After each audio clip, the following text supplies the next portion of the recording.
time travelers and dream weavers. Tonight, as the world outside settles into its quiet hum, I invite you to settle into your own peaceful space. Perhaps you'll dim the lights just a little, allowing the shadows to soften and the edges of your day to blur. Maybe you'll turn on a gentle fan, letting its soft rhythmic sigh become a backdrop to our journey. Find that spot where your body feels heavy, your breath deepens, and your mind begins to drift, light and unburdened. Let go of the day's chatter, the worries that cling, and the tasks that demand attention. They can wait. Tonight, we journey, not through bustling streets or digital landscapes, but through the quiet currents of history carried on the whispers of an ancient sea. And as you ease into this tranquil moment, if you feel so inclined, you might just let me know, in the quiet corner of your own thoughts, where you are tuning in from. What time is it for you, as these words reach your ears? Perhaps you are nestled in a city apartment, the distant sirens a faint counterpoint to the quiet, or maybe you are out in the countryside beneath a vast, star-strewn sky. Whatever your setting, let tonight's story be a soft blanket for your mind, a gentle narrative to guide you towards repose. Take a moment, if it feels right, to simply acknowledge this shared space, this brief connection across time and distance. But only if it feels right. There is no pressure here, only the invitation to listen, to imagine, to rest. We're about to embark on a journey that will take us back, far back, to a time of longships and legend, to a people often painted with broad, bold strokes of savagery and conquest. When you hear the word Viking, perhaps a fierce, bearded warrior springs to mind, broad-shouldered, axe in hand, ready for battle. And yes, elements of that are true, but tonight, we're going beyond the cliches, beyond the cinematic dramatics, to uncover the quieter, more surprising truths of their lives. We'll explore a world far richer, far more nuanced than the simple tales often tell. So, let's peel back the layers of myth and misconception and begin with perhaps the most famous lie of all. A lie that adorns almost every depiction we have of these formidable people. Imagine for a moment the theatrical stage of the 19th century. Picture the grand opera halls of Europe, alive with the dramatic swells of Wagner. The costumes are elaborate, designed to make an impact, to clearly delineate hero from villain, ally from foe. It's in this era, not in the dusty annals of history, that our first great Viking secret finds its origin. For when you conjure that iconic image of a Viking warrior, sooty, formidable, fearsome, with a helmet crowned by magnificent, sweeping horns, suji, you are, in fact, picturing a romanticized figment of a costume designer's imagination. A glorious, powerful, and utterly inaccurate myth. The truth, as often happens, is far more grounded in practicality, far less flamboyant, and in its own way far more compelling. Real Viking helmets, the ones that protected actual warriors on actual battlefields, were masterpieces of functional design. They weren't crafted for dramatic flair, or to look intimidating from a distance. They were forged for survival, for the brutal, intimate dance of steel and shield. Picture a helmet, not adorned with cumbersome horns that would surely catch on an enemy's weapon, or snag on low-hanging branches in a forest skirmish, but one that was streamlined, effective, and protective. Most typically, these were simple, robust creations. Think of a rounded cap, often conical or bowl-shaped, formed from plates of iron carefully riveted together to deflect blows. or in less affluent hands, perhaps a thick, hardened leather cap. The objective was straightforward: protect the most vulnerable part of the body, the skull, without impeding vision or movement. Imagine the feeling of that cold, hard iron against your head, the slight weight settling on your shoulders, the faint scent of metal and perhaps the oil used to preserve it. It wasn't about looking like a mythological beast. It was about preventing your brains from becoming fodder for a raven. Sometimes, for added protection, these pragmatic designs might incorporate a nose guard, a sturdy strip of metal extending down from the brow, shielding the delicate bone. Or, in more elaborate examples, especially among the wealthier, a spectacle-like guard might be forged, curving around the eyes and bridge of the nose, offering a degree of facial protection without obscuring critical peripheral vision. Think of the famous Germanbu helmet, a rare and beautifully preserved example found in Norway.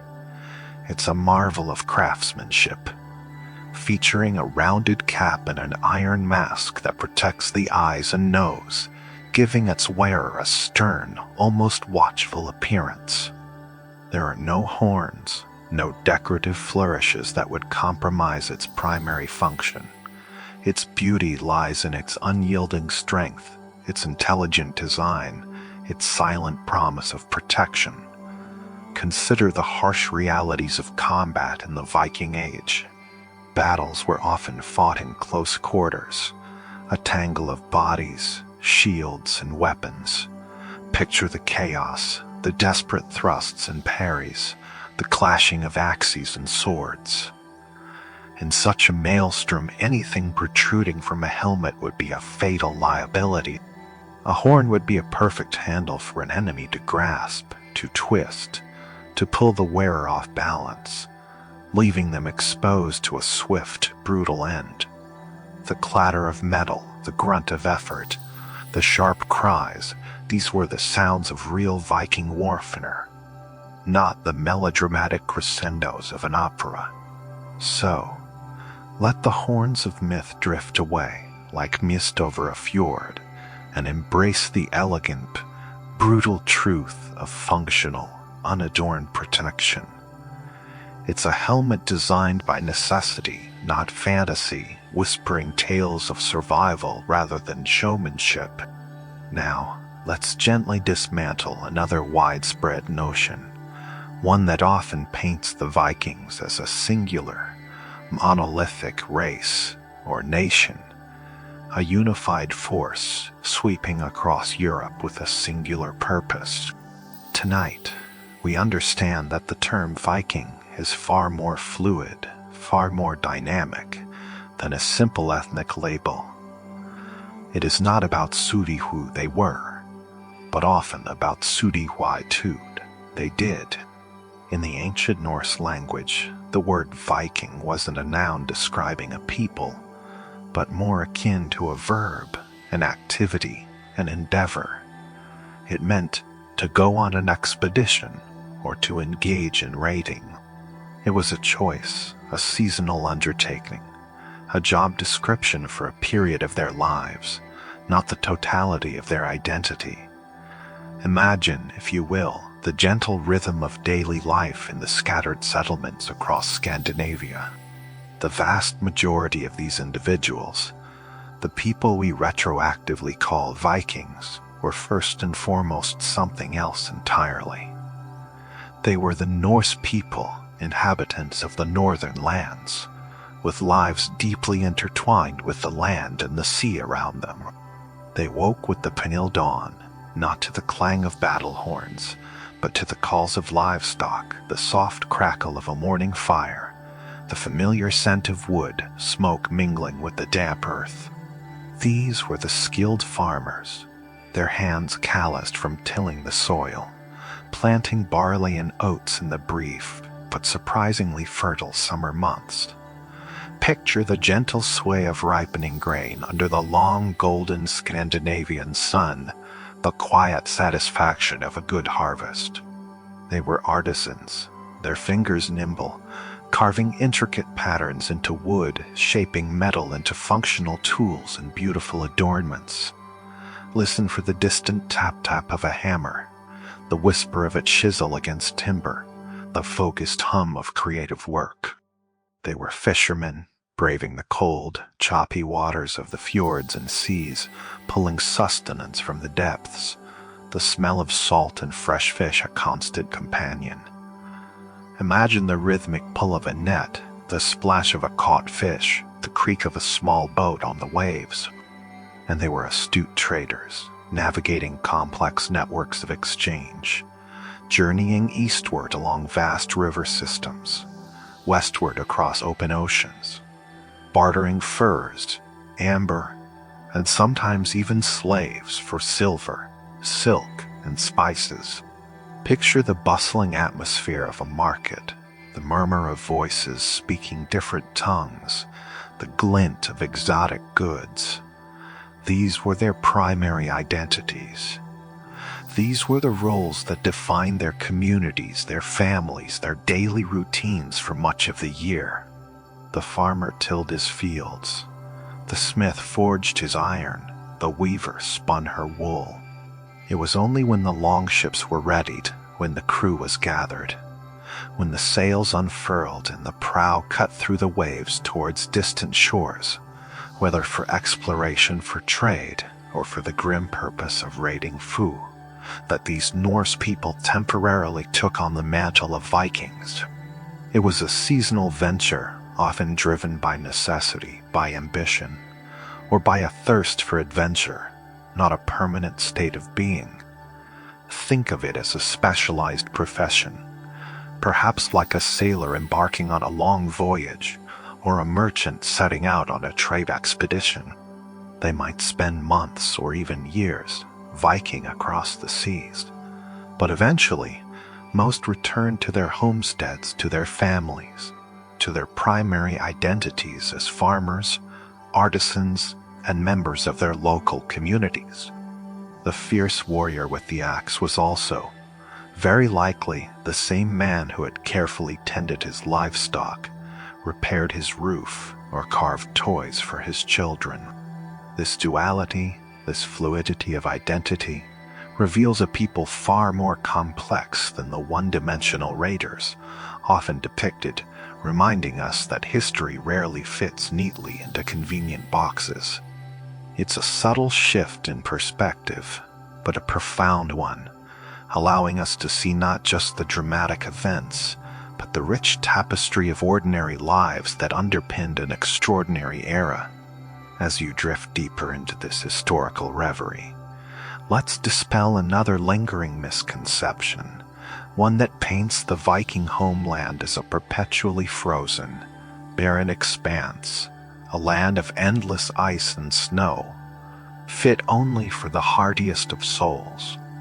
While the northern latitudes certainly brought long, dark winters and significant snowfalls, the reality of the Scandinavian landscape, the true home of the Norse people, was a place of breathtaking beauty and surprising bounty. It was far more diverse, far more vibrant than the bleak, icy stereotype suggests. Close your eyes, or simply let your gaze soften, and imagine a different kind of North picture. First, the majestic fjords, those ancient, deep inlets of the sea, carved by glaciers over millennia. The waters within them are often placid, reflecting the towering verdant mountains that rise steeply from their edges. The air here in these sheltered havens might carry the crisp scent of salt, mixed with the earthy fragrance of pines and moss that cling to the rock faces. The only sounds might be the distant cry of a seabird, the gentle lapping of waves against the shore, or the soft whisper of the wind through the high peaks. These weren't desolate places, but vital arteries, providing safe harbors, abundant fishing, and fertile pockets of land where settlements could thrive, nestled away from the harsher elements of the open coast. Move beyond the fjords and envision rolling green valleys, protected and nourished by the surrounding terrain. Here, the land was surprisingly fertile, capable of sustaining life and agriculture. Picture fields of ripening grain swaying gently in the summer breeze, barley, oats, and rye, the staple crops that fed families and livestock. Imagine the warm golden light of the long, bright Scandinavian summers. These were periods of intense activity, where the sun seemed to linger in the sky for endless hours, providing ample light and warmth for crops to flourish. You can almost feel the sun's gentle heat on your skin, hear the buzzing of bees among wildflowers, and smell the rich, damp earth after a refreshing summer rain. It was a time of growth, of sustenance, of life bursting forth with quiet energy. And then there are the forests, sandy, vast, ancient, and alive. Think of dense woodlands stretching for miles, filled with pine, birch, and oak. These weren't just a source of timber for their remarkable longships and longhouses. They were living ecosystems, providing game for hunting, berries and edible plants for foraging, and fuel for their fires. Imagine the dappled light filtering through the canopy, the hushed rustle of leaves underfoot, the earthy scent of humus and decaying wood. The forest was both a provider and a protector, a deep, silent presence that shaped their lives. The Norse people were, in essence, skilled farmers and herdsmen, deeply connected to this land. Their attachment to the soil, to the rhythmic cycle of planting and harvesting, was as profound as their fascination with the sea. They raised cattle, sheep, and goats, providing milk, meat, wool, and hides. Listen for the gentle lowing of a cow, the bleating of sheep on a hillside, the distant clang of a bell. Every season brought its own tasks, its own rewards, its own challenges. Winter, while long and demanding, was the time for mending, for storytelling by the fire, for relying on the bounty gathered during the warmer months. Spring was a time of renewal, of preparing the fields once more, of fresh shoots emerging from the earth. This picture of a vibrant, varied homeland is crucial to understanding the Vikings. They weren't just nomads of the sea. They were people rooted in a specific, often beautiful, and productive landscape. Their journeys across the waves were often driven by a desire to expand these agricultural possibilities, to find new lands to cultivate, or to acquire resources that their own diverse, but sometimes challenging environment couldn't provide. So, let the image of endless ice soften and allow a more nuanced, verdant landscape to emerge in your mind's eye. A home that nurtured a remarkable people and provided the foundation for their legendary adventures. A place where the land whispered secrets of ancient growth, and the sea sang lullabies of distant shores. Imagine a landscape often misunderstood, a canvas of wild beauty where your footsteps might lead you not to chaos, but to a surprisingly structured society. Forget the simplistic image of mere brutish warriors. The Norse world was one built on an intricate web of communal decision, making and a deep-seated respect for law, a system far more advanced than many of their contemporaries. You find yourself in a place where disputes weren't always settled by the sharp edge of an axe, but by the weight of collective voice and consensus. This was the world of the thing, a gathering place, an open-air assembly, a council of equals, where the fate of the community and indeed individuals was decided. Picture a designated clearing in a forest, perhaps near a prominent rock formation, or on a windswept hill overlooking a fjord. The air is crisp, carrying the scent of pine and distant sea salt. As you approach, you see dozens, sometimes hundreds of free men converging, their cloaks rustling in the breeze, their voices mingling in a low murmur of anticipation. This wasn't some hidden, secretive chamber. It was a public forum, a visible manifestation of their shared governance. You, as a free member of the community, have the right, even the expectation, to be here. You feel the cool earth beneath your sturdy leather boots, the sun, or perhaps a brooding cloud cover, casting shifting shadows over the scene. There is a designated speaker's stone or mound, a raised platform where the Suvid law speaker stands, his voice ringing out across the assembly. He is not a king or a judge in the modern sense, but a living embodiment of the law, having memorized the intricate oral traditions that govern their lives. He recites the laws, clarifies ambiguities, and ensures that everyone understands the framework within which they operate. Disputes are brought forward, a quarrel over land boundaries, a stolen animal, an accusation of wrongdoing, a broken oath. You listen intently, your gaze sweeping over the faces of your neighbors. This is your life unfolding before you, the fabric of your community being woven and rewoven with each argument, each plea, each decision. The accuser presents their case. The accused offers their defense. Witnesses are called, their testimonies weighing heavily on the gathered minds. There is no fancy courtroom, no ornate robes, just direct, plain speech, often delivered with passionate conviction. The power here isn't concentrated in a single hand. It rests with the assembly. After the arguments are heard, discussions erupt, sometimes heated, sometimes quiet and contemplative. You might hear the murmurs of agreement, the grumbles of dissent. It's a cacophony of voices, all striving towards a resolution. The beauty of the thing lies in its reliance on consensus. Decisions are made not by a simple majority, but by the slow, deliberate process of reaching a broad agreement. It is a method that demands patience, good listening, and a willingness to compromise for the good of the community.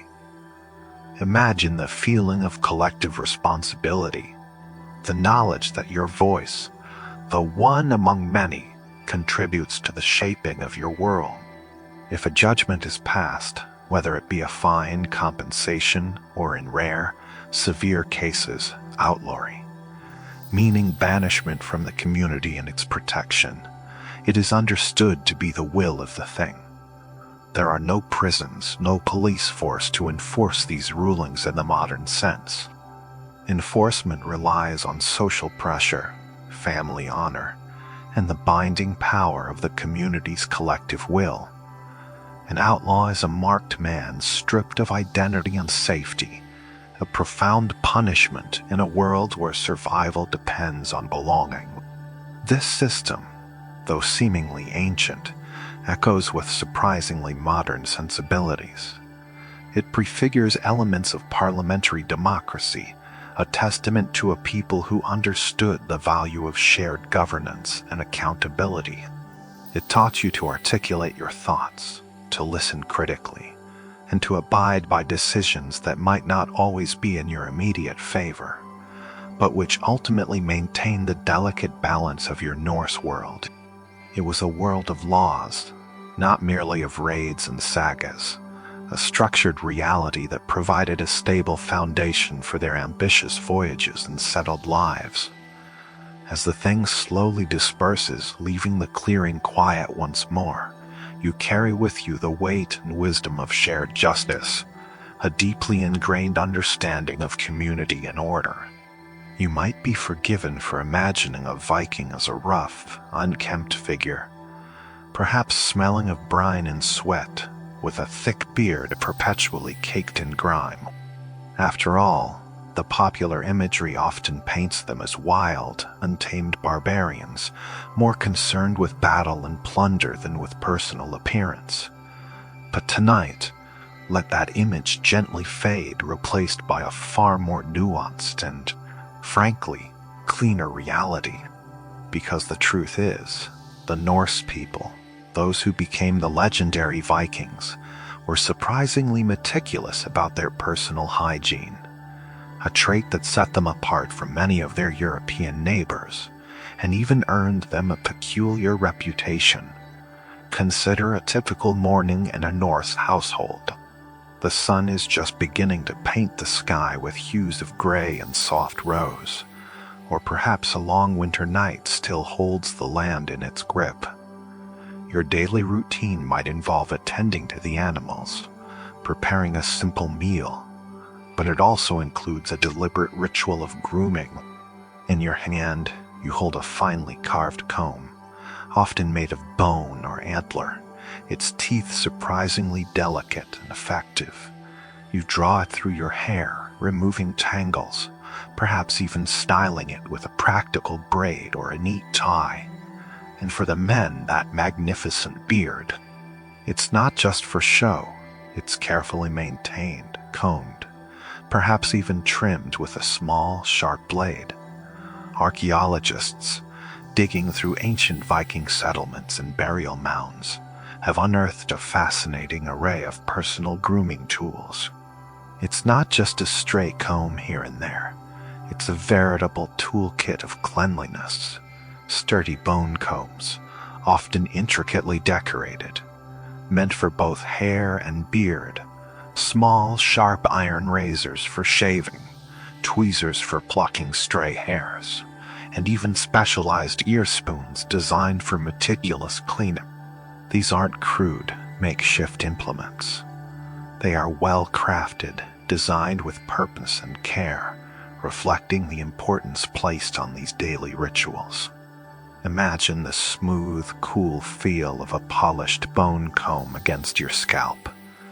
The faint scraping sound as you detangle your hair. A small moment of sensory satisfaction in a world often demanding hard labor. And then there is the concept of the lagardagur. Listen to the word. Let it roll off your tongue, lagardagur. It means washing day. And it's the origin of our modern English word, Saturday. This wasn't just a casual suggestion, it was a designated time, a weekly tradition, where you would make a conscious effort to cleanse yourself. Imagine the preparations. Water drawn from a nearby river or well, heated over a crackling fire in a large metal cauldron or a wooden tub filled with hot stones. The steam rises, warming the air, carrying the faint, earthy scent of wood smoke. You might gather with others, perhaps family or close friends, around a communal bathing area. It could be a simple wooden tub or a naturally heated spring if you are fortunate enough to live near one. The sensation of warm water cascading over your skin, washing away the dust and grime of the week, must have been utterly luxurious in a time when such comforts were rare. Perhaps you'd use a rough soap made from animal fat and ash, its lather thick and cleansing. You'd scrub your skin, wash your hair, feeling the invigorating sensation of true cleanliness. It wasn't just about removing dirt. It was a ritual of renewal, a moment to refresh both body and spirit. This dedication to hygiene wasn't just internal to their culture. It was noticed, and sometimes even remarked upon by outsiders. Chronicles from Anglo-Saxon England, for instance, sometimes paint the invading Norsemen in a surprising light. They mention the heathen Vikings, not just for their formidable fighting prowess, but for their unusual habit of bathing regularly, changing their clothes often, and meticulously combing their hair and beards. And here's the amusing part. These habits reportedly made them quite popular with the local English women, much to the chagrin of the less hygienic Anglo-Saxon men. Imagine the scene: a gruff, unwashed English farmer grumbling as his wife casts admiring glances at a freshly bathed, neatly groomed Norse trader, his hair gleaming. This emphasis on cleanliness wasn't merely a vanity. It was also a practical matter of health. In a world without antibiotics, basic hygiene was a crucial defense against disease. It was also a mark of social status and personal pride. A well-groomed individual projected an image of self-respect and competence, even in a society where physical prowess was highly valued. So, as you drift deeper into this historical reverie, let the faint, clean scent of water and fresh linen surround you, a testament to the surprising and often overlooked meticulousness of the Norse people. Now, let's turn our attention to the sustenance that fueled these remarkable people, a topic often overshadowed by tales of battle and exploration. When you conjure an image of a Viking feast, you might picture tables groaning under the weight of roasted boar, overflowing tankards of mead, and boisterous revelry. While such festive occasions certainly existed, they represent only a small part of the Viking diet. The reality of their daily meals, the true staples that sustained them through long winters and arduous voyages, was far more practical, diverse, and surprisingly healthy. Your day begins, as most days do, with a meal that is both hearty and functional. Forget exotic spices or delicate preparations. Viking cuisine was about making the most of available resources and ensuring sustained energy for demanding physical labor. One of the undisputed champions of the Viking table was fish. Living surrounded by the sea or near abundant rivers and lakes, fish was not just a dietary supplement. It was often the primary source of protein. Imagine the taste of freshly caught salmon, perhaps grilled over an open fire, its flesh tender and smoky, but fresh fish was a luxury. More commonly, you would consume fish that had been preserved, extending its availability through the lean months. Think of wind-dried cod, or stockfish, stourteen hard, protein, rich strips that could be rehydrated and cooked, or simply chewed on as a portable, long-lasting snack. Or perhaps salted herring, its briny tang a familiar flavor that adds zest to an otherwise simple meal. Your morning bowl is likely filled with souvertend, a thick, comforting porridge made from locally grown grains. Oats and barley were the predominant cereals, pounded into coarse flour and slowly simmered with water, and perhaps a splash of milk if there was a milking cow or goat nearby. This isn't your delicate, sugary modern oatmeal. This is a robust, earthy dish designed to stick to your ribs and keep hunger at bay for hours. Imagine its texture warm and slightly chewy, with the wholesome flavor of grains that have soaked up the essence of the cooking fire.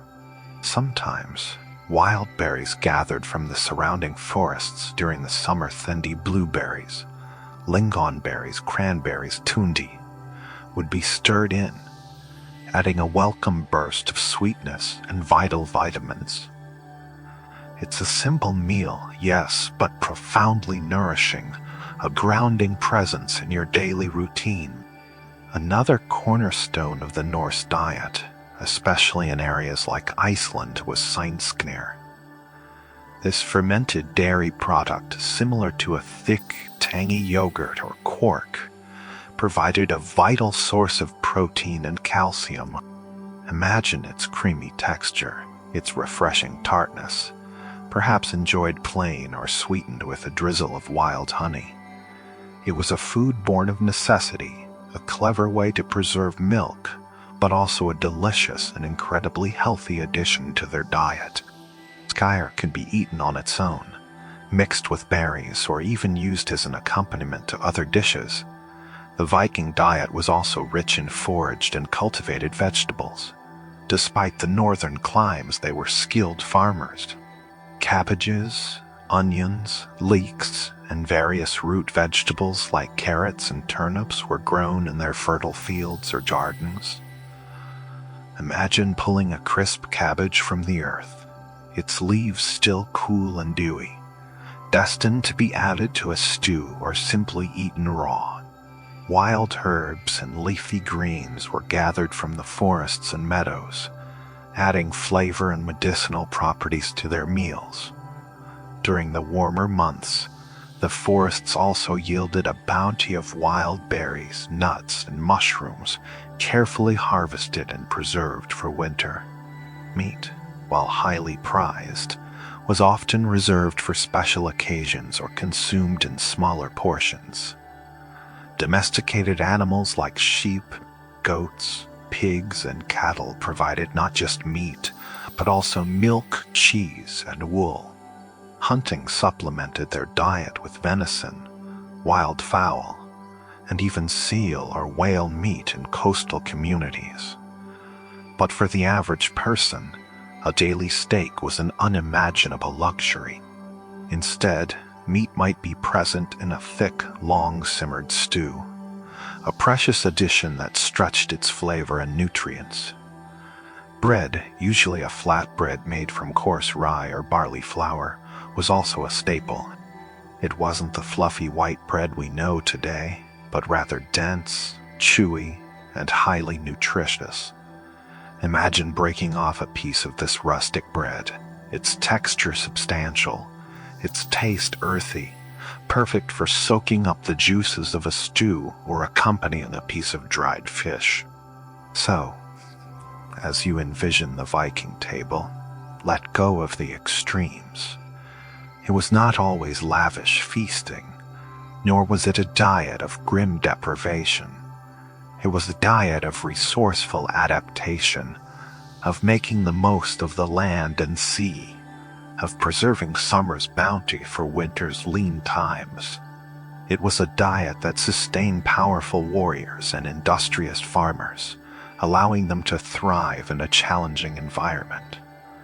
This balanced and robust approach to food reflects a deep connection to their surroundings and a profound understanding of the practicalities of survival.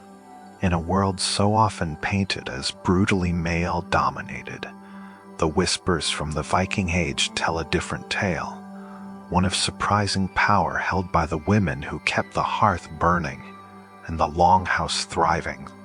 While their male counterparts embarked on their grand voyages, the Viking woman often remained, not as a meek bystander, but as the undeniable master of her own domain. Imagine, if you will, the clinking sound of a large iron ring at her hip, from which dangled a collection of keys. These weren't mere decorative baubles. Each key was a tangible symbol of her authority, unlocking storerooms laden with precious foodstuffs, coffers guarding the family's wealth, and the chests holding finely woven textiles and tools. She was, in essence, the CEO of the farm, her daily duties, a relentless symphony of management and foresight. Picture her at dawn, the crisp northern air still clinging to the straw-covered floor of the longhouse. She supervises the thralls, assigning tasks for the day, perhaps tending to the snorting pigs, milking the sturdy cows whose breath billowed like smoke in the chilly air, or checking on the sheep whose wool would soon be transformed into warm clothing. She understands the rhythm of the seasons, knows precisely when to harvest the barley and oats that would sustain her family through the lean months, how to cure meats, salt fish, and preserve berries for flavor and sustenance. Her hands, though capable of exquisite needlework, are also strong from kneading dough for flatbread and stirring large cauldrons of simmering stew over the central hearth. The scent of wood smoke clings to her rough wool tunic, a testament to her constant presence at the heart of the home. Financially, her acumen was equally sharp.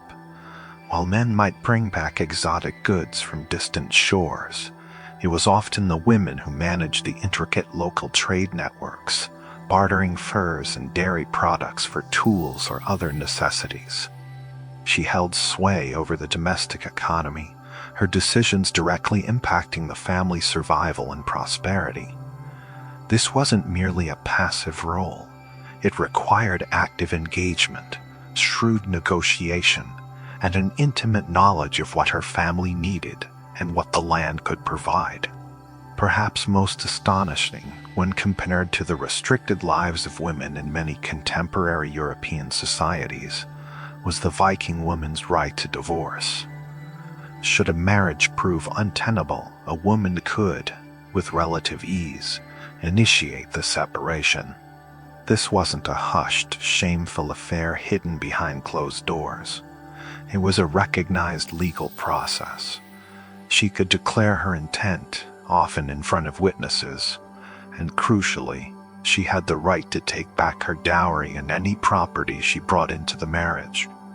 Imagine the quiet strength in such a choice, the profound sense of self-determination in an age where such freedoms were almost unheard of elsewhere. It suggests a society where mutual respect, or at least a practical acknowledgement of a woman's economic and personal contribution, was deeply ingrained. Her value wasn't solely tied to her husband's status, but to her own capabilities and legal standing. This robust independence made the Viking woman a formidable figure, a silent strength that underpinned the daring exploits of her male kin. The long, dark embrace of winter in the north was a formidable adversary, demanding not just endurance, but a profound collective wisdom to survive. And the answer to this challenge often lay in the remarkable architecture of the longhouse, a dwelling that was less a building and more a breathing, communal organism designed for survival. Imagine stepping inside, leaving behind the biting winds and the deep, silent blanket of snow. The first sensation is an immediate rush of warmth, thick and enveloping, a stark contrast to the frigid air outside. There are no windows, deliberately so, to conserve every precious degree of heat. Instead, the interior is illuminated by the flickering, dancing light of the central hearth, a long trench of glowing embers running almost the entire length of the house. The air, heavy with the scent of wood smoke, simmering stews, and the earthy aroma of animals, quickly settles around you. Your eyes, adjusting to the dimness, begin to pick out shapes. Along the walls, raised sleeping platforms, often piled with straw and animal hides, serve as beds for the entire family fondi. Sometimes multiple families. Here, people huddled together, sharing body heat, their breath visible as faint clouds in the cooler air near the roof. And yes, sharing the space with you are the most valuable members of the farm, the livestock. The lowing of a cow, the gentle rustle of sheep, the snorts of a sturdy pony. These sounds are integral to the longhouse's nighttime symphony. They are brought inside not just for their protection from predators and the elements, but because their body heat contributes significantly to the overall warmth of the dwelling. It is a shared ecosystem, a testament to a pragmatic approach to survival, where boundaries between human and animal were blurred by necessity. Above, the smoke from the hearth finds its slow, deliberate path upward, eventually exiting through a small opening in the turf-covered roof.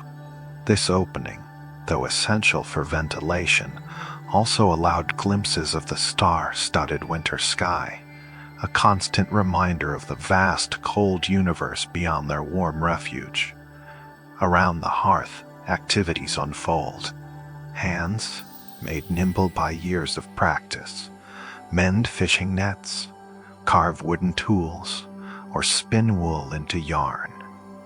Children, their voices hushed by the importance of the moment, listen intently as elders recount ancient sagas and tales of gods and giants, passing down knowledge and heritage through generations. These stories, spoken in the rhythmic cadence of Old Norse, filled the long dark hours, binding the community together with shared narratives. Food during these months was a precious commodity, carefully rationed. Dried fish hung from the rafters, strips of smoked meat waited patiently in barrels of brine, and root vegetables, carefully stored, provided much-needed sustenance. The large iron cauldrons over the hearth constantly simmered with thick stews or porridges, providing warmth and nutrition. The feeling inside the longhouse is one of deep, resilient community. Every breath, every shared meal, every whispered story is a triumph over the relentless grip of winter.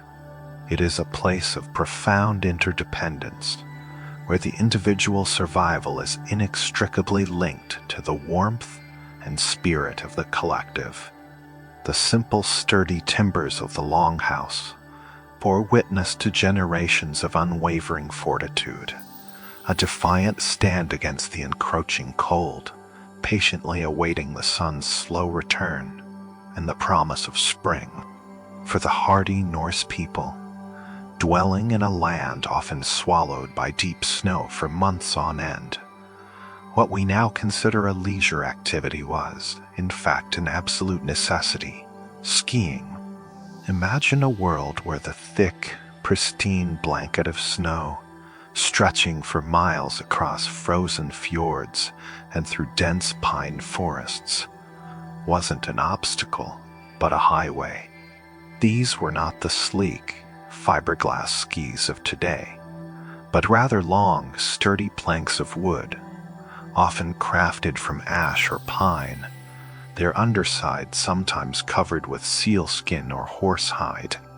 This fur provided essential grip when ascending slopes, preventing backward slide, yet smoothed out for effortless gliding across flat terrain.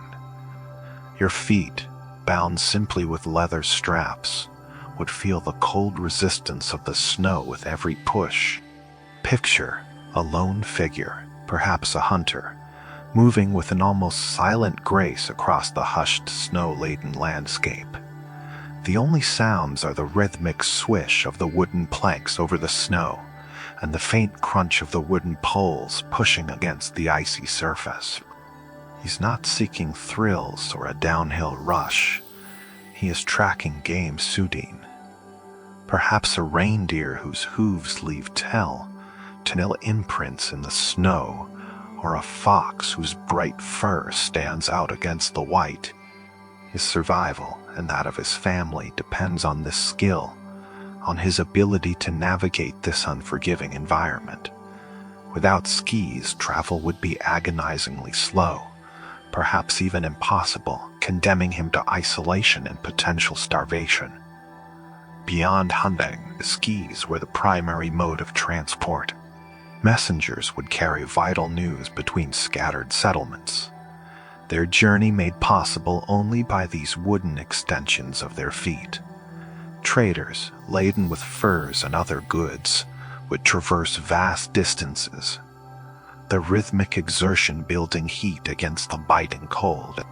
One could even imagine a raiding party, if conditions allowed, launching a surprise attack, gliding silently down a snow-covered hill, their arrival unforeseen until it was too late. This efficiency of movement, this profound ability to master the snowy terrain, fundamentally shaped their lives and their interactions with their environment. The sheer importance of this skill is etched into their very mythology. They didn't just use skis, they revered them. The god Uller, often depicted on skis with a bow and arrow, was the deity of hunting, archery, and crucially, skiing. To the Norse, Wooler was a figure of strength, precision, and mastery over the winter wilderness. When they prayed for a successful hunt or safe passage through treacherous snowdrifts, they invoked Ular, understanding that his patronage was vital to their very existence during the long winter months. Imagine the simple yet profound satisfaction of gliding effortlessly across miles of snow, propelled by your own strength, feeling the cold wind on your face, knowing that this ancient technology was your key to survival and your connection to the wider world. It was a symbiotic relationship between human ingenuity and the harsh beauty of nature, allowing the Vikings not just to endure winter, but to thrive within its icy embrace. The ultimate secret of the Viking longship, often revered as the dragon ship, isn't just one characteristic, but a symphony of ingenious design choices that made it utterly peerless in its era, a true marvel of ancient engineering. Close your eyes for a moment and imagine you are standing on its deck, the cool North Atlantic wind sweeping across your face, carrying the scent of salt and ancient timber. Feel the slight sway beneath your feet, the rhythmic creak of the wooden planks. This isn't just a vessel, it's an extension of their will, a silent, swift predator and a tireless explorer. At its very core, the Longship's genius lay in its incredibly shallow draft. Picture a modern ocean liner with its massive hull sinking deep into the water, needing vast depths to navigate. Now envision the Longship, its keel barely kissing the surface, drawing perhaps only a meter or less of water. This wasn't merely a design choice, it was a strategic revelation. This shallow bottom allowed the Vikings to do what no other seafarers of their time could: effortlessly transition from the tumultuous open ocean to shallow coastal waters, to winding inland rivers, and even to the sandy beaches of unsuspecting settlements. Imagine the sheer audacity, a fleet of formidable warships appearing as if from nowhere, silently gliding up a narrow river miles away from the sea, before beaching themselves with a soft rasp of wood on sand. No need for docks, no lengthy disembarkation. They could land almost anywhere, striking with terrifying speed and vanishing just as quickly. This fluidity between sea and land transformed warfare and trade, turning every waterway, no matter how small, into a potential highway for their ambitions. It gave them an unparalleled element of surprise, a ghost ship appearing from the mist, then melting back into the landscape, leaving only whispers in its wake. The gentle lapping of the river against the shallow hull, the soft crunch as it settles on the shore. These were the sounds of an empire in motion. Then there is the revolutionary clinker construction. Rather than butt, joining planks edge to edge, the Viking shipbuilders meticulously overlapped each wooden plank, riveting them together with iron nails, creating a flexible yet incredibly strong hull. Think of it like a fish's scales, or perhaps a finely woven basket rather than a rigid, solid wall. This overlapping design wasn't just aesthetic, it was highly functional.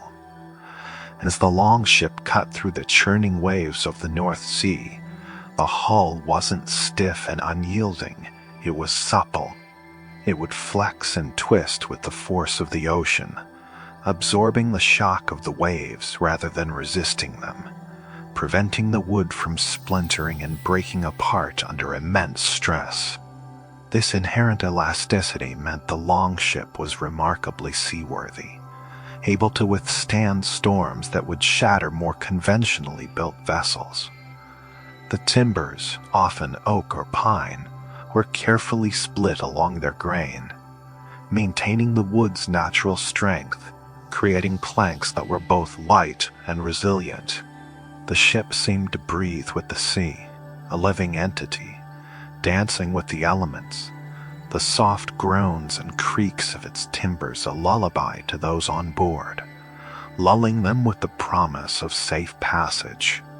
This meticulous craftsmanship, handed down through generations, allowed them to traverse vast, often perilous, distances, linking distant lands in ways previously unimaginable.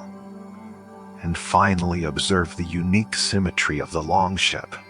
Look closely at the bow and the stern. They are almost identical. Both ends taper elegantly, rising into the characteristic high prows, often adorned with intricately carved dragon heads facing outward. This wasn't mere artistry, it was another stroke of tactical brilliance. In a world where most ships had a distinct front and back, requiring complex and time-consuming maneuvers to turn around, the longship could change direction in an instant. If they needed to retreat quickly or simply reorient themselves in battle or a tricky current, the crew could simply reverse the oarsmen and shift the steering oar from one end to the other. There was no need to slow down, no cumbersome turning arc. The longship could glide forward, then seamlessly backward, without missing a beat, a master of evasive action. Imagine the psychological impact on an enemy. A ship that could attack, disengage, and reappear from a different angle with startling speed, always presenting a formidable face. This ability for rapid, fluid maneuverability made them incredibly dangerous adversaries and highly efficient explorers. It reduced wasted time and energy, allowing them to maximize their raiding or trading opportunities.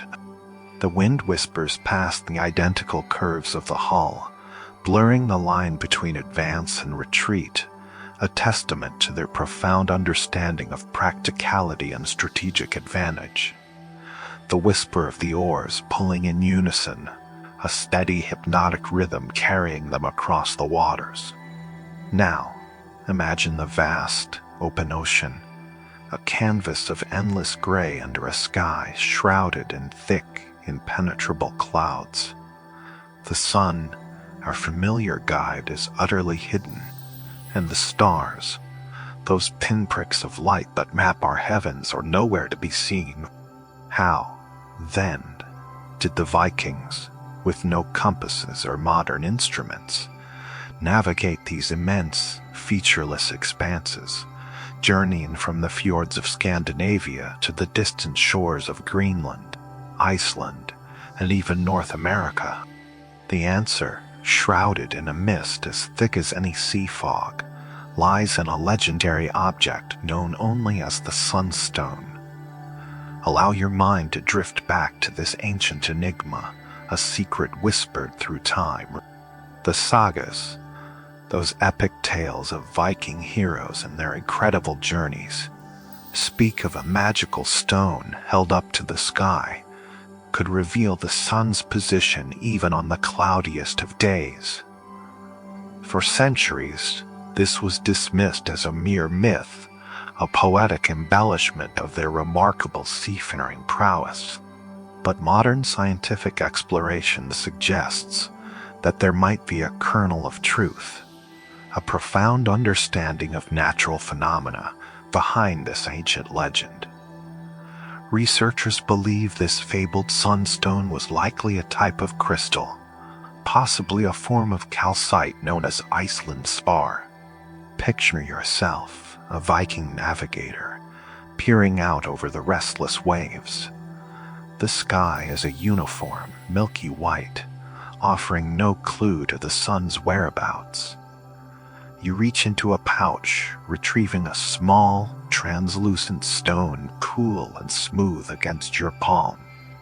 This Iceland spar is remarkable.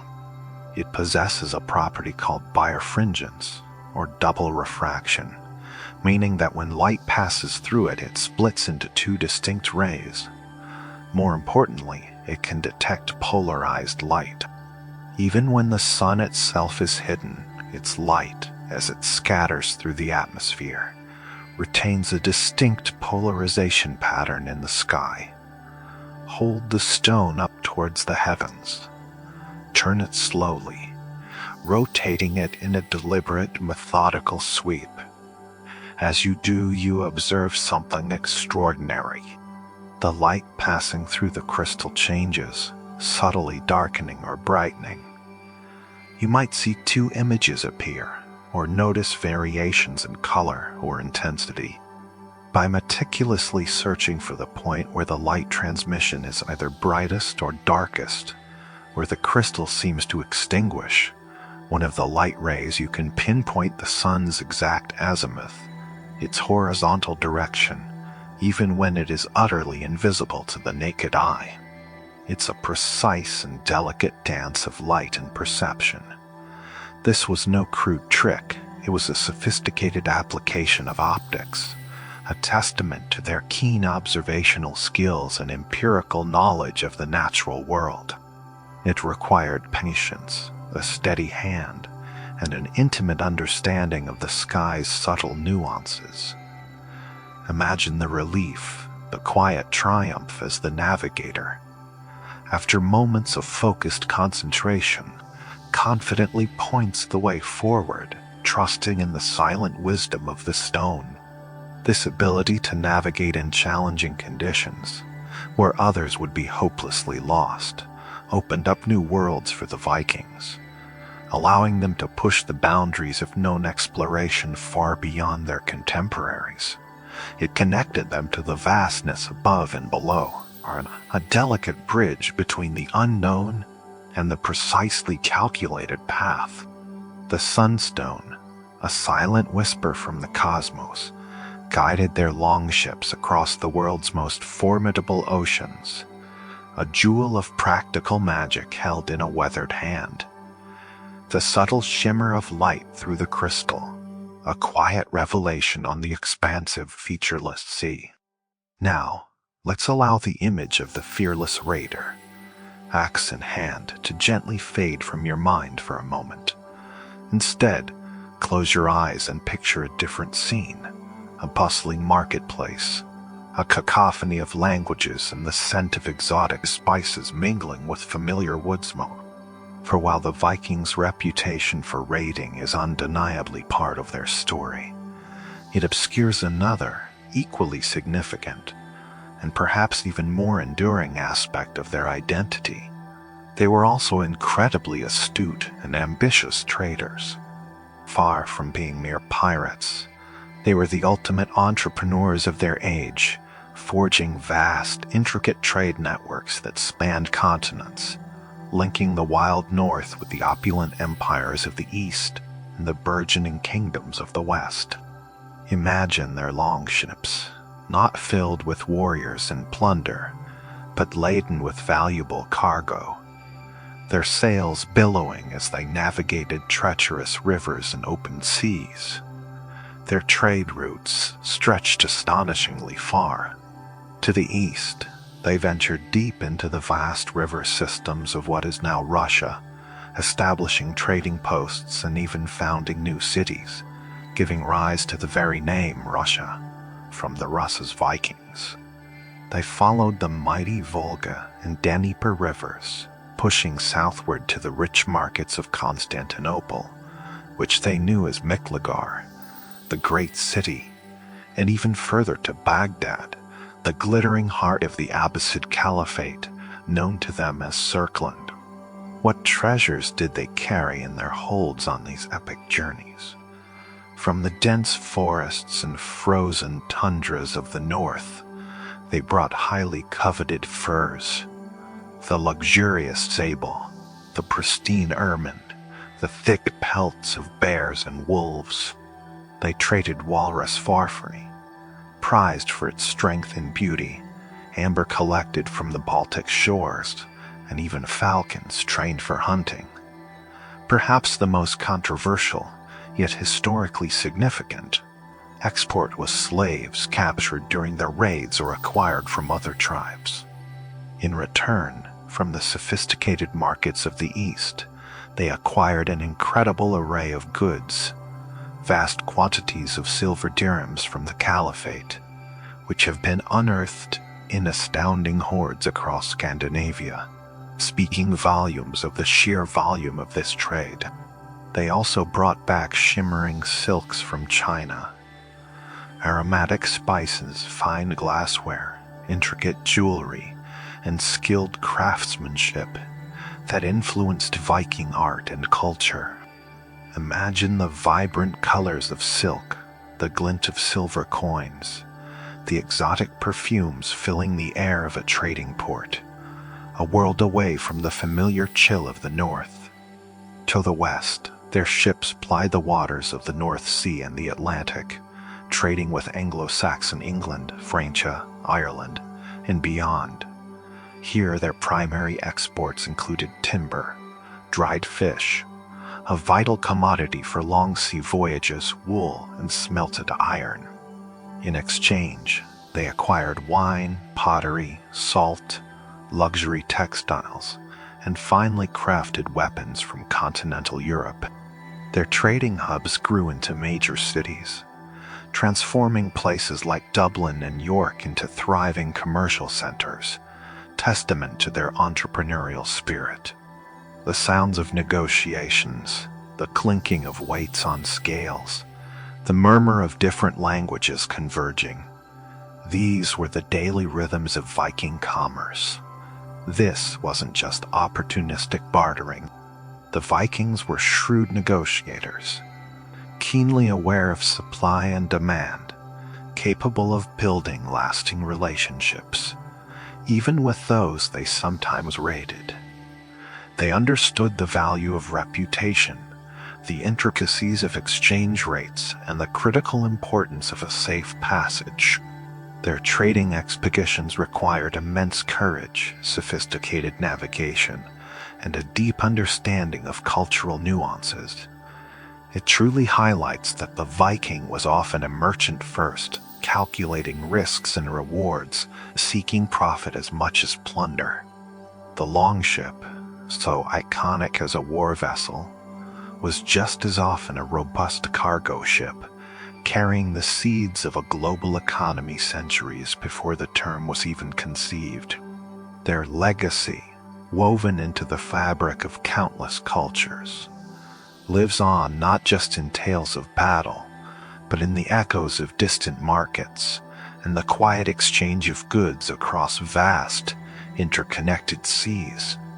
The gentle hum of commerce, a continuous thread through the tapestry of time. The Berserker's frenzy, a legend that echoes through the annals of Viking lore, describes warriors who entered battle in a state of almost supernatural madness, seemingly immune to pain, their strength amplified beyond human limits. The sagas speak of them as figures of terror, roaring like beasts, biting their shields in a primal rage, their eyes wild and burning with an unholy fire. Imagine the sheer psychological impact on an enemy line, facing warriors who seem to defy death, their movements erratic yet devastating, their cries a chilling herald of impending doom. This wasn't merely aggressive fighting, it was a perceived transcendence, a transformation from man into something more primal, more terrifying. But what was the truth behind this terrifying phenomenon? How did men achieve such a state of ecstatic, almost supernatural fury? The question has long captivated historians and scholars, leading to several compelling, though unproven, theories. One prominent theory suggests the use of psychoactive substances, particularly certain mushrooms or herbs. Envision a small, secretive ritual before a raid, perhaps in the quiet pre-dawn hours, where a shaman or a seasoned berserker prepares a concoction. The most frequently cited candidate is Idamanita muscaria, commonly known as the fly agaric mushroom. Picture its distinctive red cap with white spots, growing in the damp, shadowy glades of the Nordic forests. If ingested, these mushrooms contain compounds that can induce a potent cocktail of effects: euphoria, profound delirium, a distorted perception of reality, and significantly, an altered sense of pain. Warriors might have felt an incredible surge of power, their bodies feeling light and invincible, their minds detached from the fear and agony of battle. The world around them might have taken on a kaleidoscopic quality, sights and sounds intensified, blurring the lines between friend and foe, between reality and hallucination. The thud of a weapon, the clang of steel, might have become a mere distant echo, while the instinct to strike and destroy took over entirely. Consider the consumption, perhaps dried and eaten directly, or steeped in a drink thurne, maybe a crude beer or mead, masking its earthy, somewhat bitter taste. The onset wouldn't be instantaneous, but a gradual creep, a slow burn that ignites into an explosive inferno. This would allow for a buildup of tension and anticipation before the battle lines met, and after the fight, the inevitable crash, a period of intense exhaustion, confusion, perhaps even nausea and severe disorientation, consistent with reports of berserkers collapsing into a deep, dreamless sleep once the battle was over. This post-frenzy stupor would leave them vulnerable, a stark contrast to their earlier terrifying vitality. Other less explored plant candidates include henbane, though its potent toxicity makes controlled use challenging, or even bog myrtle, which when used in large quantities and brewing mead, could have mildly intoxicating effects. The precise recipe for this madness remains elusive, lost to the mists of time and the unwritten knowledge of ancient shamans. Yet, the idea of a potent botanical agent providing an edge, a temporary escape from fear and pain, offers a compelling, almost tangible explanation for their legendary ferocity. Another, perhaps more spiritual and psychological, theory posits that the berserker's rage was not chemically induced, but rather a manifestation of intense religious fervor and a profound psychological state, achieved through ritual chanting and collective self-hypnosis. Imagine a gathering of warriors, days before a raid, engaged in rites dedicated to Odin, the Allfather, god of war, poetry, and death. There might have been rhythmic drumming, guttural chanting, perhaps even sleep deprivation or fasting, all designed to push the mind to its limits. The very word berserker is often interpreted as bear shirt or bear shirt, suggesting an adoption of animalistic traits, shedding human inhibitions, and embracing the raw power of the wild. Visualize them before battle, perhaps stripping off their armor, leaving themselves bare-shirted, symbolizing a communion with the natural, untamed world. They would growl and howl like bears or wolves indeed. Some sources speak of Ulfednar, wolf, hides who fought in a similar fashion. This wasn't mere imitation, it was an embodiment. They believed they were channeling the spirit of these apex predators, becoming an extension of Odin's own wild hunt. The collective energy of a group of warriors, each one pushing himself into this primal state, would create a shared trance, a feedback loop of aggression and fearlessness. The sight of their companions succumbing to this shared madness would only reinforce their own descent into the depths of unbridled fury. This state could be seen as a form of extreme dissociation, where the warrior's conscious mind detaches from the pain and danger, allowing a more primal, instinctual part of the brain to take over. Fear, doubt, and self-preservation would be suppressed, replaced by an overwhelming urge to attack and destroy. The thought of Valhalla, Odin's great hall where fallen warriors feasted eternally, would fuel this fervor, making death on the battlefield not an end, but a glorious transition to an even grander existence. For them, death in battle was the ultimate honor, a direct path to the gods.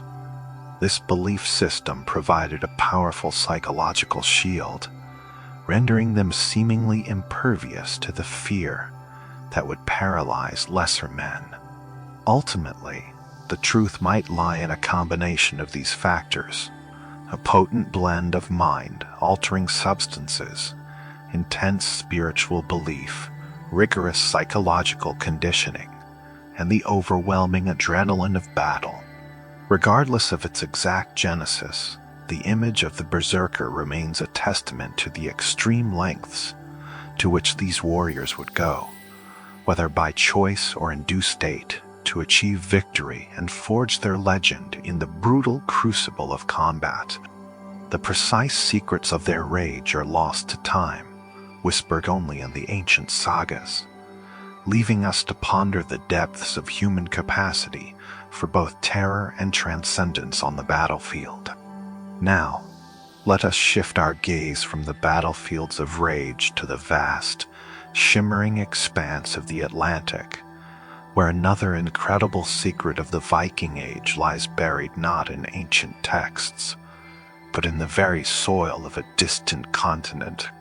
While the name Christopher Columbus is indelibly linked with the discovery of the Americas in the collective modern consciousness, the truth, as it often is with history, is far more nuanced and stretches back centuries before his famed voyage. Imagine, if you will, the creak of a longship, the salt spray on your face, and the distant, almost mythical sight of an unknown shore, not in the late 15th century, but nearly 500 years earlier. This astonishing chapter in human exploration belongs to the Vikings, and specifically to a resourceful and daring explorer named Leif Erikson. His story, and that of his kin, is preserved in the venerable Icelandic sagas, Sendetine epic narratives like Thide Erik, the Red Saga, and the Saga of the Greenlanders. These aren't mere fanciful tales. They are rich, detailed historical accounts passed down through generations, orally before eventually being committed to parchment. They speak of family feuds, epic journeys, daring exploits, and the relentless human drive to push beyond the known horizons. Leif Erikson, son of the infamous Eric the Red, who founded the first Norse settlement in Greenland, was a man born of adventure and a lineage steeped in exploration. He was said to be a formidable figure, both physically and intellectually, possessing a keen eye for land and a courageous heart. According to the sagas, the initial spark for this monumental journey wasn't entirely Leif's.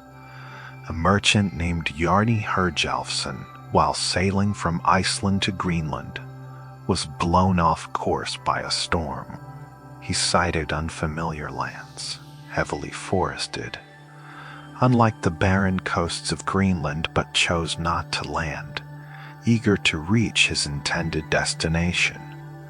Bjarni's tales of these mysterious new lands, however, ignited Leif's imagination. Around the year 1000 CE, Leif Erikson embarked on a deliberate expedition to explore these reported lands. Picture his longship, the Kninnar, a sturdy ocean-going vessel, not as sleek as the raiding longships, but built for cargo and longer voyages, its single square sail billowing in the North Atlantic winds. Envision the small crew, a band of perhaps 30 men, their faces weathered by the unforgiving sea, their hearts a mixture of trepidation and anticipation. The voyage itself would have been an immense challenge, navigating by the sun, stars, and the subtle cues of nature, the flight of birds, the direction of ocean swells, the faint scent of distant land. Even with the rumored solar stone, a possible calcite crystal that could help locate the sun's position on cloudy days. The vastness of the ocean was an ever-present, humbling force. As they sailed west and south from Greenland, they made landfall on 3 distinct regions, each named for its characteristic landscape. First was Sudihaluland, meaning flat stone land, a stark, barren territory, likely what we know today as Baffin Island or parts of Labrador. Imagine the vast, flat plains, strewn with immense boulders, the biting wind whipping across the exposed coastline. The impression would have been one of desolate beauty, but little promise for settlement. Further south, they encountered Fortin Markland Dew, or forest land. This was a welcome sight after the treeless expanse of Greenland, a region dense with timber, vital for shipbuilding and construction, forging resources that were scarce in their homelands. Picture the deep green canopy stretching for miles, the rich scent of pine and spruce carried on the wind, the rustling of countless leaves. This land, likely Labrador or northern Newfoundland, would have offered immense practical value, a source of lumber for future ventures. But the most enticing discovery came even further south, Vinland, or Wineland, though some scholars suggest it meant meadowland due to the abundance of wild berries that could be fermented like grapes. This was the promised land, a place of remarkable fertility. Imagine stepping ashore onto rich, fertile soil, the air filled with the buzzing of insects and the sweet aroma of wild grapes, or berries clinging to vines. Envision salmon leaping in crystal, clear rivers, their silver bodies flashing in the sunlight, and meadows stretching out, offering abundant grazing for livestock. This was a place where a new life could flourish, where the harsh realities of the Nordic climate seemed a distant memory. It was in Vinland that Leif Erikson and his crew decided to establish a temporary settlement. The sagas describe the construction of large houses, not unlike their longhouses in Scandinavia, built of turf and timber. This was a true attempt at colonization, a testament to their ambition and resourcefulness. For a short period, they lived, explored, and harvested the abundant resources of this new world. However, their time in Vinland was not without its challenges, primarily due to encounters with the indigenous inhabitants, whom the Vikings called Skrælings. Imagine the initial cautious curiosity, then perhaps trade furs and other goods exchanged for Viking metal tools and textiles. But these interactions eventually escalated into conflict. The Skrælings, skilled hunters and warriors, fiercely defended their lands. The sagas recount clashes, sometimes brutal, often ending in Viking retreats. This cultural and technological clash, combined with the sheer logistical difficulties of maintaining a distant outpost across a vast ocean, ultimately led to the abandonment of the Vinland settlement after only a few short years and subsequent attempts by other Norsemen. For centuries, these sagas were regarded by many as captivating but perhaps embellished tales. However, in the 1960s, archaeological spades unearthed irrefutable proof. At Lonsauk Meadows on the northern tip of Newfoundland, Canada, a team led by Helgingstad and Anne Steiningstad discovered the foundations of a genuine Norse settlement. Imagine the thrill of uncovering turf-walled longhouses precisely matching the descriptions in the sagas. Picture the artifacts: a bronze cloak pin, clearly Norse in origin, a spindle whorl suggesting women were present and engaged in textile production, and most importantly, evidence of iron smelting, a technology only the Vikings possessed in that region at that time. These were not indigenous structures or artifacts. They were unequivocally Norse. This quiet, undeniable proof, lying hidden for centuries beneath the windswept soil of Newfoundland, confirmed what the sagas had claimed. Vikings had indeed reached North America, establishing a foothold nearly 500 years before Columbus set sail. It rewrites the narrative of early transatlantic exploration, reminding us that history is often far more complex and multifaceted than the simplified stories we often tell ourselves.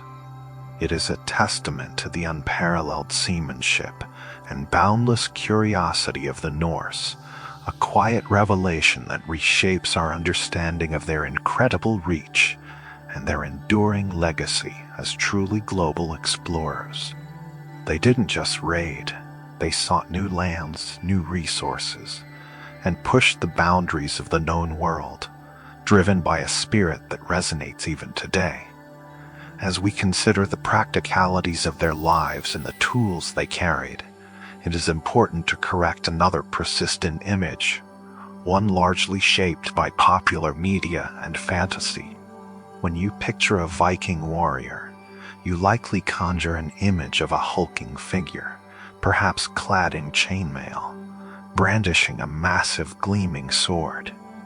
Yet for the vast majority of Viking-age Scandinavians, especially the common farmer or craftsman, the sword was a rare and luxurious object, the true, ubiquitous symbol of the Viking Age. A tool as much as a weapon was the humble yet mighty axe.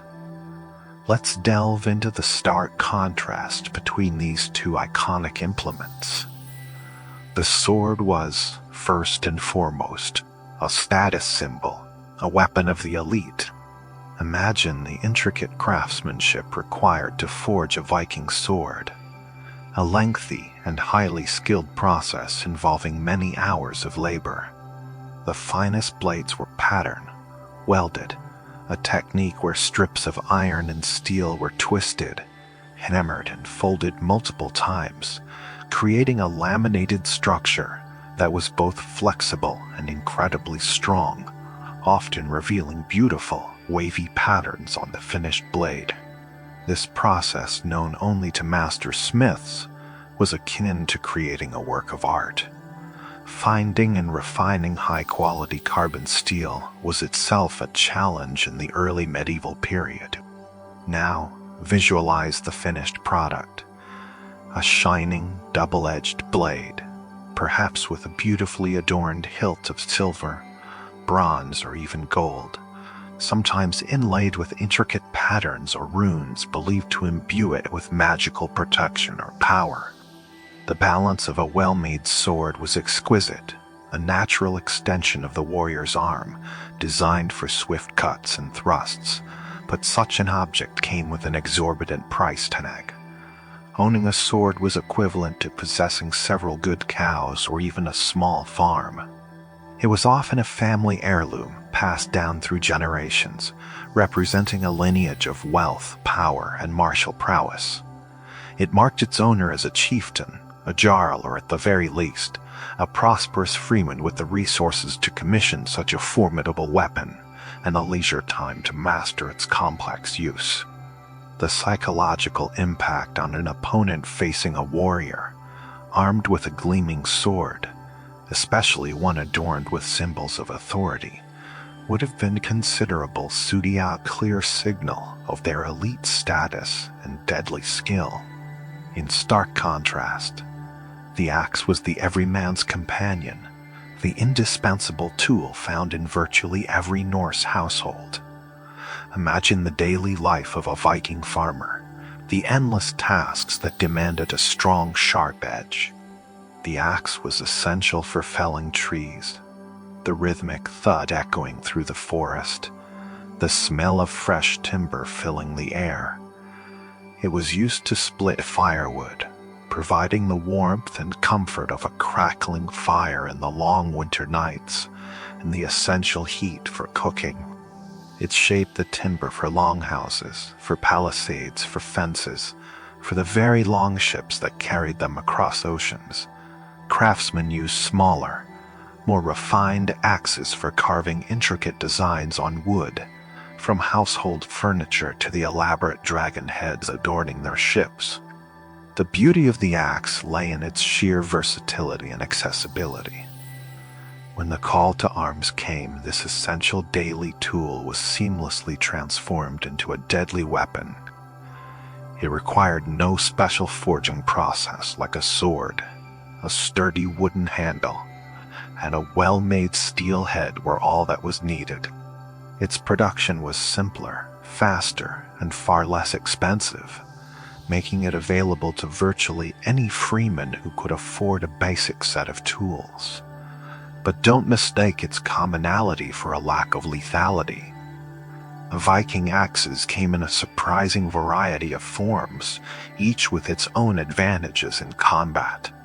First, there was the common fine-hand axe, a relatively small, light, and compact tool, easily wielded with one hand. Imagine its quick, precise movements, capable of rapid strikes in a close-quarters skirmish, or even thrown with surprising accuracy. It was a utility tool that could instantly become a weapon fast and efficient. Then, the distinctive sudi-bearded axe sui, or skeg, ixui the scene. This axe featured a prominent downward curving, bared on the blade's lower edge. Picture this unique shape. The beard could be hooked over an opponent's shield, pulling it down to expose their body, or even used to trip an adversary. Its extended cutting edge allowed for a deeper, more devastating chop. It was a weapon of cunning and versatility, capable of more than just a direct blow. The feel of its weight, balanced for both chopping and hooking, would have been familiar to any experienced woodsman. And finally, the fearsome Sudin axe, sometimes called a broad axe or battle axe. This was a true two-handed weapon, a beast designed for maximum impact. Imagine its long handle, often 5 or 6 feet in length, and its massive crescent-shaped blade, sometimes a foot or more across.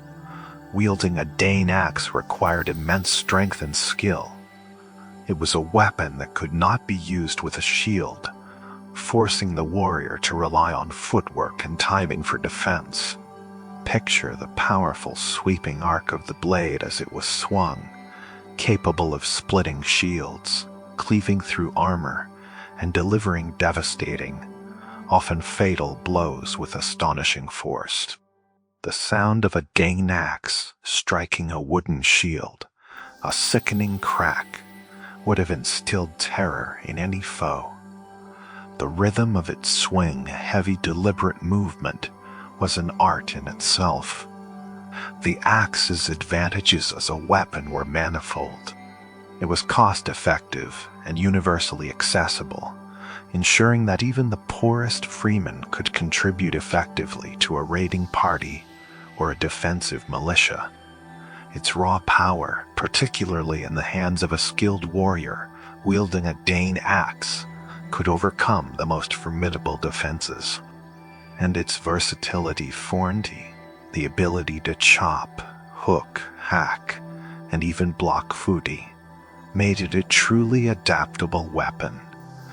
While it may have lacked the aesthetic grace of a sword, the axe possessed a brutal, undeniable effectiveness.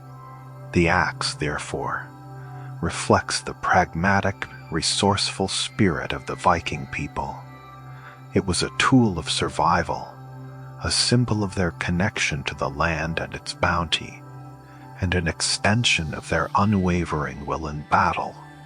It embodies their grounded, practical nature, serving them faithfully in the everyday tasks of life, and becoming a formidable instrument of their power when the call to adventure or conflict arose. The sword might have been the gleam of aristocracy, but the axe was the heartbeat of the Viking age, and a constant, reliable companion for a people who carved their destiny with wood and steel, and the unyielding strength of their own hands. Now, let your mind drift, carried on a gentle current of whispers and ancient winds, as we delve deeper into the intricate tapestry of the Viking mind. Imagine a universe not as an endless, empty void, but as something woven, something organic, held within the very embrace of a colossal, living entity.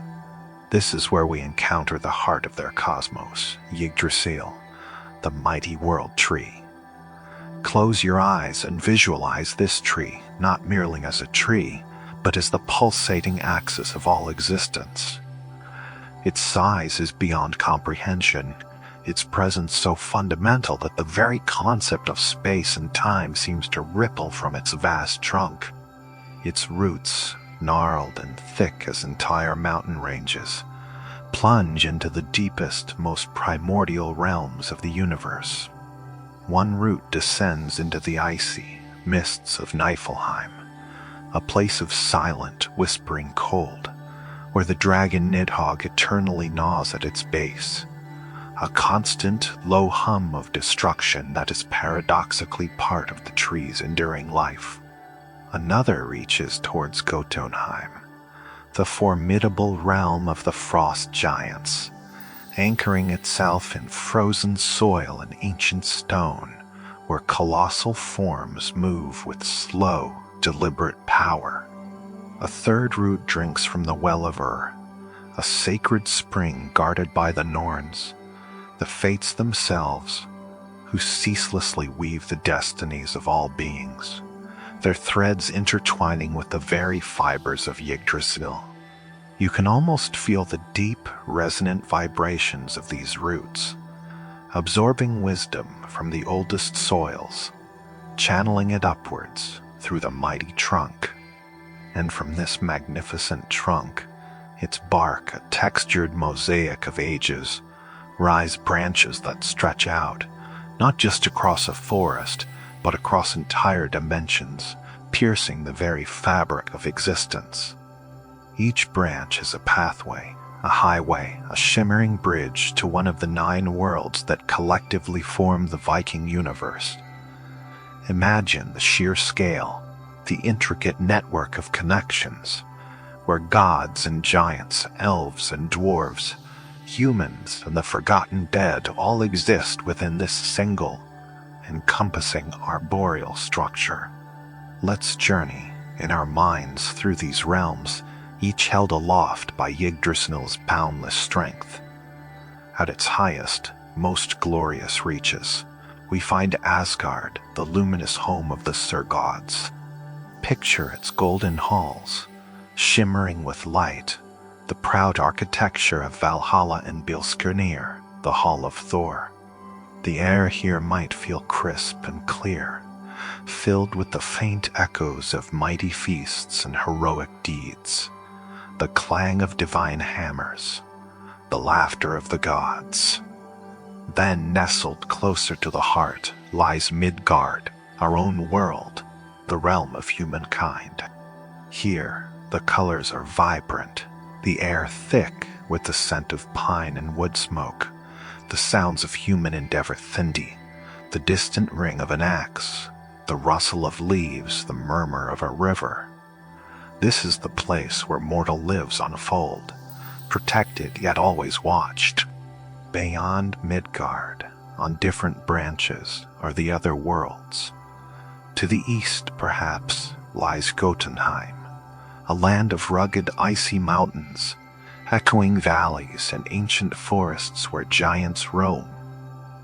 The very wind here might carry a chill, a sense of immense, unyielding power. In contrast, the fertile and magical Vanaheim, home to the Vanir gods, might shimmer with a softer, more verdant light, the air humming with an almost imperceptible magic filled with the scent of rich earth and blooming flora. Lower down, yet still connected, you would find Alfheim, the realm of the light elves. Imagine a place of breathtaking beauty, bathed in an ethereal glow where light itself seems to take on solid form, where beings of exquisite grace move with effortless elegance.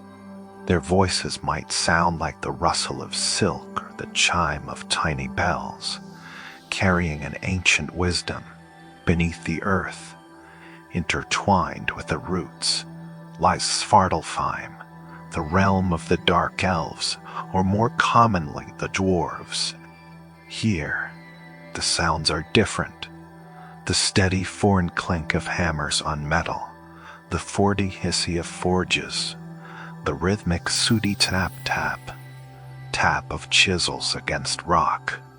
The air might smell of ore and ancient stone, a place where meticulous craftsmanship and hidden treasures abound, illuminated by the glow of molten metal and the flicker of mining lamps.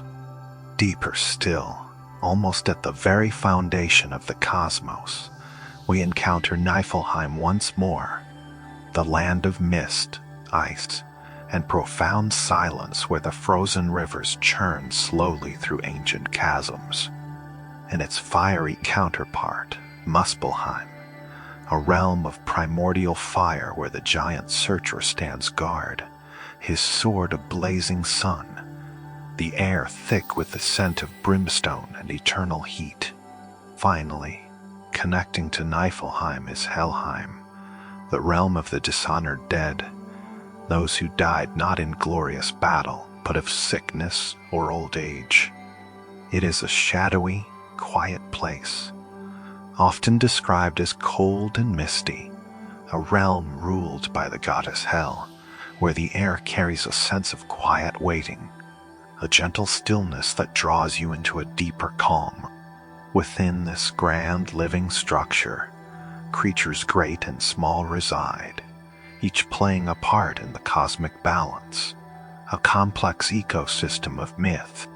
There is the persistent dragon Nidhogg, forever gnawing at one of Yggdrasil's roots, a symbol of endless destruction that keeps the tree in a constant state of subtle regeneration. And scurrying up and down the trunk, a busy messenger, is Ratatoskr, the squirrel, carrying insults and news between Nidhogg and the majestic eagle perched atop the highest branch.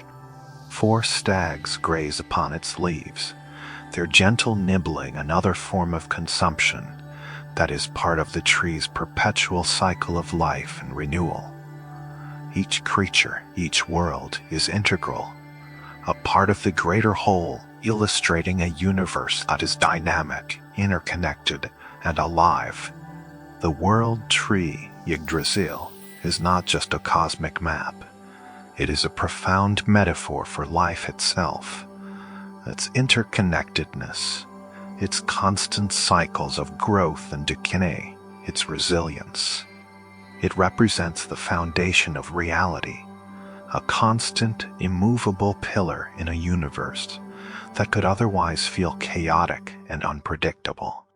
To contemplate Yggdrasil is to understand that everything is linked, from the smallest blade of grass in Midgard to the grandest hall in Asgard, all supported by this single, magnificent, ancient tree.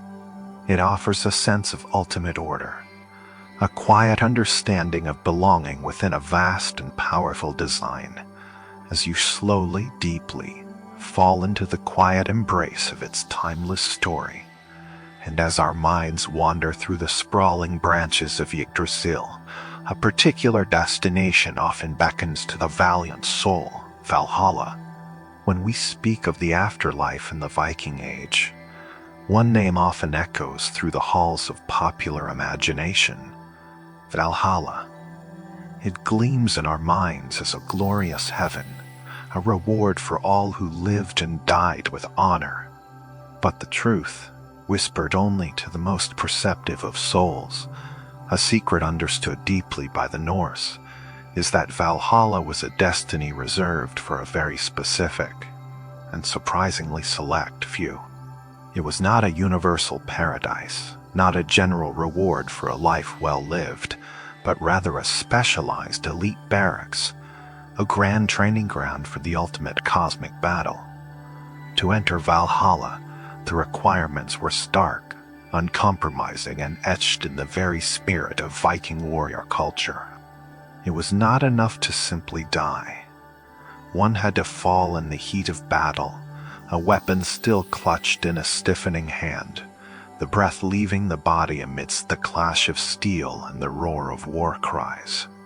Death, by sickness, by old age, by accident, or even by execution, no matter how honorable the life, would not open the doors to Odin's mighty hall. The path to Valhalla was forged in courage, marked by valor, and paved with the very blood of battle. Imagine the scene, the battlefield, still echoing with the clamor of conflict, the metallic tang of blood heavy in the air. As the last breaths leave the fallen warriors, a different presence descends. These were the chosen, swept from the bloody fields of human conflict by the ethereal handmaidens of Odin himself, the Valkyries. Picture them, formidable yet graceful figures, often depicted on horseback, their armor gleaming like the first frost of winter, their spears pointing towards the heavens, their long hair flowing behind them like banners in the wind. Their eyes, though stern, held a knowing wisdom as they surveyed the slain, carefully selecting those who had met the ultimate test of courage. With a silent, powerful grace, they would lift the chosen souls, carrying them on their spectral steeds, soaring through the sky towards the distant, glittering spires of Asgard. Now let your imagination walk through the doors of Valhalla itself. Imagine a hall of unimaginable grandeur, a structure so vast it could dwarf mountains, a feast that never truly ends where golden chalices overflow with mead, its sweet, intoxicating scent filling the air, and roasted boar perpetually replenishes itself on immense platters. The very roof, they say, was made of golden shields, each one taken from a battle-hardened warrior. The rafters, shining and straight, were made of gleaming spears. It stretched out, seemingly without end, to accommodate 800 doors through each of which 800 warriors could march abreast. The light within is not harsh, but a warm, perpetual glow, perhaps from countless torches whose flames never truly diminish. Here, in this magnificent hall, the chosen warriors, the Einherjar, would spend their days. Their mornings were dedicated to glorious combat, a perpetual, joyous training exercise. Imagine thousands of warriors spilling out onto a vast plain, clashing swords and axes, honing their skills, feeling the thrill of battle without the pain of lasting injury.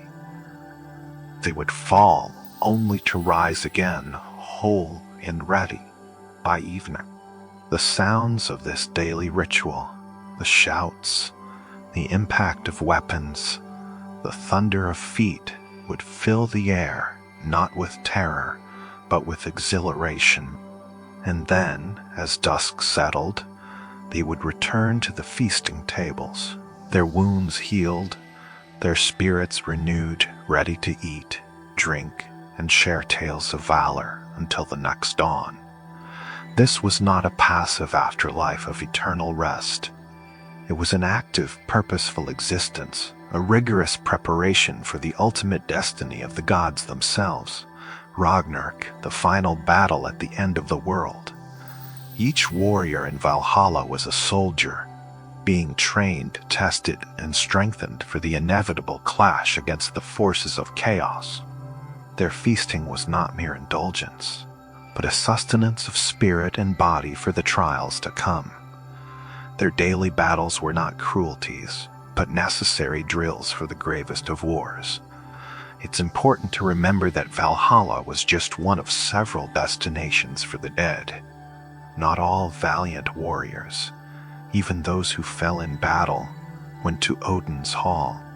The goddess Freya, another powerful deity, also received half of the slain warriors in her own hall, Folkvanger, a beautiful and serene realm that offered a different kind of eternal comfort, perhaps for those who fought with a slightly different spirit, or who had a deeper connection to the cycles of life and magic. And for the vast majority of people, those who passed from sickness, old age, or accident, their destination was Helheim, the cold, misty, quiet realm ruled by the goddess Hel. This was not a place of torment, but simply a place of profound quietness, a destination for the souls who did not meet the stringent requirements of Odin or Freya. So when we envision Valhalla, let us see it not as a universal heaven, but as a specific, powerful purpose for a select few. It reflects a culture that deeply valued courage, sacrifice, and an active engagement with destiny. It was a place where the honor of battle was eternal, and the sounds of revelry and readiness echoed forever, a constant hum of anticipation for the grandest conflict. This understanding helps us grasp the profound, yet often exclusive, nature of Viking beliefs about death and destiny, wrapping us in the quiet contemplation of a warrior's eternal vigilance. And as we journey through the intricate cosmos of Yggdrasil and the glorious halls of Valhalla, we find another layer of Viking mystery, one that touches upon the very language of their world, the runes. Not just letters carved into stone or wood, but something far deeper, far more ancient, pulsing with an energy that resonated through the very fabric of the Viking world. To call them merely an alphabet, a simple tool for writing, is to miss the fundamental essence of their power, their profound connection to the divine. Imagine yourself standing before an ancient runestone, weathered by centuries of wind and rain. Each angular stroke, each stark line, seems to hold a secret, a fragment of cosmic wisdom, a connection to the gods themselves. These were not arbitrary symbols. They were believed to be living conduits, bridges between the mortal and the divine, each one vibrating with a specific potent energy. Legend says that Odin, the Allfather, the greatest of the gods, hung himself from Yggdrasil, the world tree, for 9 days and 9 nights, pierced by his own spear, enduring unimaginable suffering to gain this sacred knowledge. In that liminal space between life and death, glimpsing the profound mysteries of the cosmos, he perceived the runes, their shapes and meanings revealing themselves to him from the depths of primeval wisdom. This origin story imbues the runes with immense spiritual significance, making them a gift from the highest god, a sacred language of power. You would find them everywhere in the Viking world, not just in monumental inscriptions, but woven into the fabric of daily life. Picture them carved into the pommels of swords, gleaming subtly, meant to bestow strength, victory, or protection upon the wielder. Envision them whispered onto the sides of longships, etched into the sturdy timbers, guiding the vessel safely across treacherous seas, protecting it from storms and unseen dangers, like a silent blessing whispered across the waves. They were often carved into the lintels above doorways of longhouses, warding off harm, inviting prosperity, or sealing the home against malevolent spirits, a quiet guardian watching over the family within. You might also find them adorning personal amulets, small charms made of wood, bone, or metal, carried close to the skin, meant to bring protection, luck, or even love, a constant, tangible connection to their desired effect. The uses of runes extended far beyond simple communication. They were powerful tools for divination, for peering into the currents of fate. Imagine a seer, a Velva, a wise woman or man revered for their prophetic abilities, casting small, smooth stones or wooden staves bearing these runes onto a cloth, or the ground, watching carefully where they fell, interpreting the patterns, revealing glimpses of the past, understanding the present, and discerning potential pathways of the future, all according to the will of the Norns, the fates themselves. The act of casting would be deliberate, meditative, a quiet communion with forces unseen. Runes were also used in spell casting and blessings. Each rune had a specific name and a corresponding meaning. Fahu representing cattle and wealth, Uras for strength and primal force, Thurisaz for protection, but also for danger and chaos, Ansus for divine inspiration and communication, Raidho for journeys and movement. To combine these runes, to carve them with intent, or to speak their names, was believed to unleash their inherent power, influencing events, bringing about desired outcomes, or warding off misfortune. A skilled rune master, a Renar, was a respected and sometimes feared individual, capable of harnessing these ancient energies for good or ill. They could carve a blessing onto a bridal chest for fertility, or etch a curse onto an enemy's weapon for ill luck in battle. Even the act of writing a message with runes was imbued with a deeper meaning. It was not just transmitting information, it was an act of creation, of imbuing the message with a subtle power. The sharp, decisive angles of the script were well suited for carving into wood or stone, making them durable, enduring, capable of preserving their magic for centuries.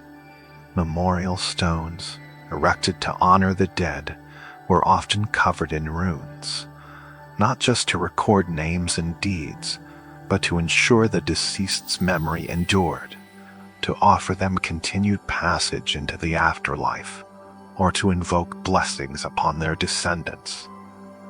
The magic of runes was not loud or ostentatious. It was quiet, subtle, a deep undercurrent of belief that permeated the Viking world. They were not inert symbols, they were living conduits, pulsating with the echoes of Odin's sacrifice, connecting everyday life to the cosmic forces of the universe. To look at a rune was to see more than a letter. It was to glimpse a fragment of the vast, mystical tapestry that the Vikings perceived as reality. And as you allow this ancient magic to settle in your mind, feeling the quiet power of these simple yet profound symbols, let yourself drift into a peaceful and deep slumber, where ancient wisdom mingles with the tranquility of dreams. And so, the world of the Northmen, a tapestry woven with threads of exploration, trade, and sometimes profound violence, continued its intricate dance across the vast stage of early medieval Europe. Each journey, each encounter, each clash left its indelible mark, shaping not just the lands they touched, but also the very fabric of their own existence, from the deepest beliefs to the most solemn farewells.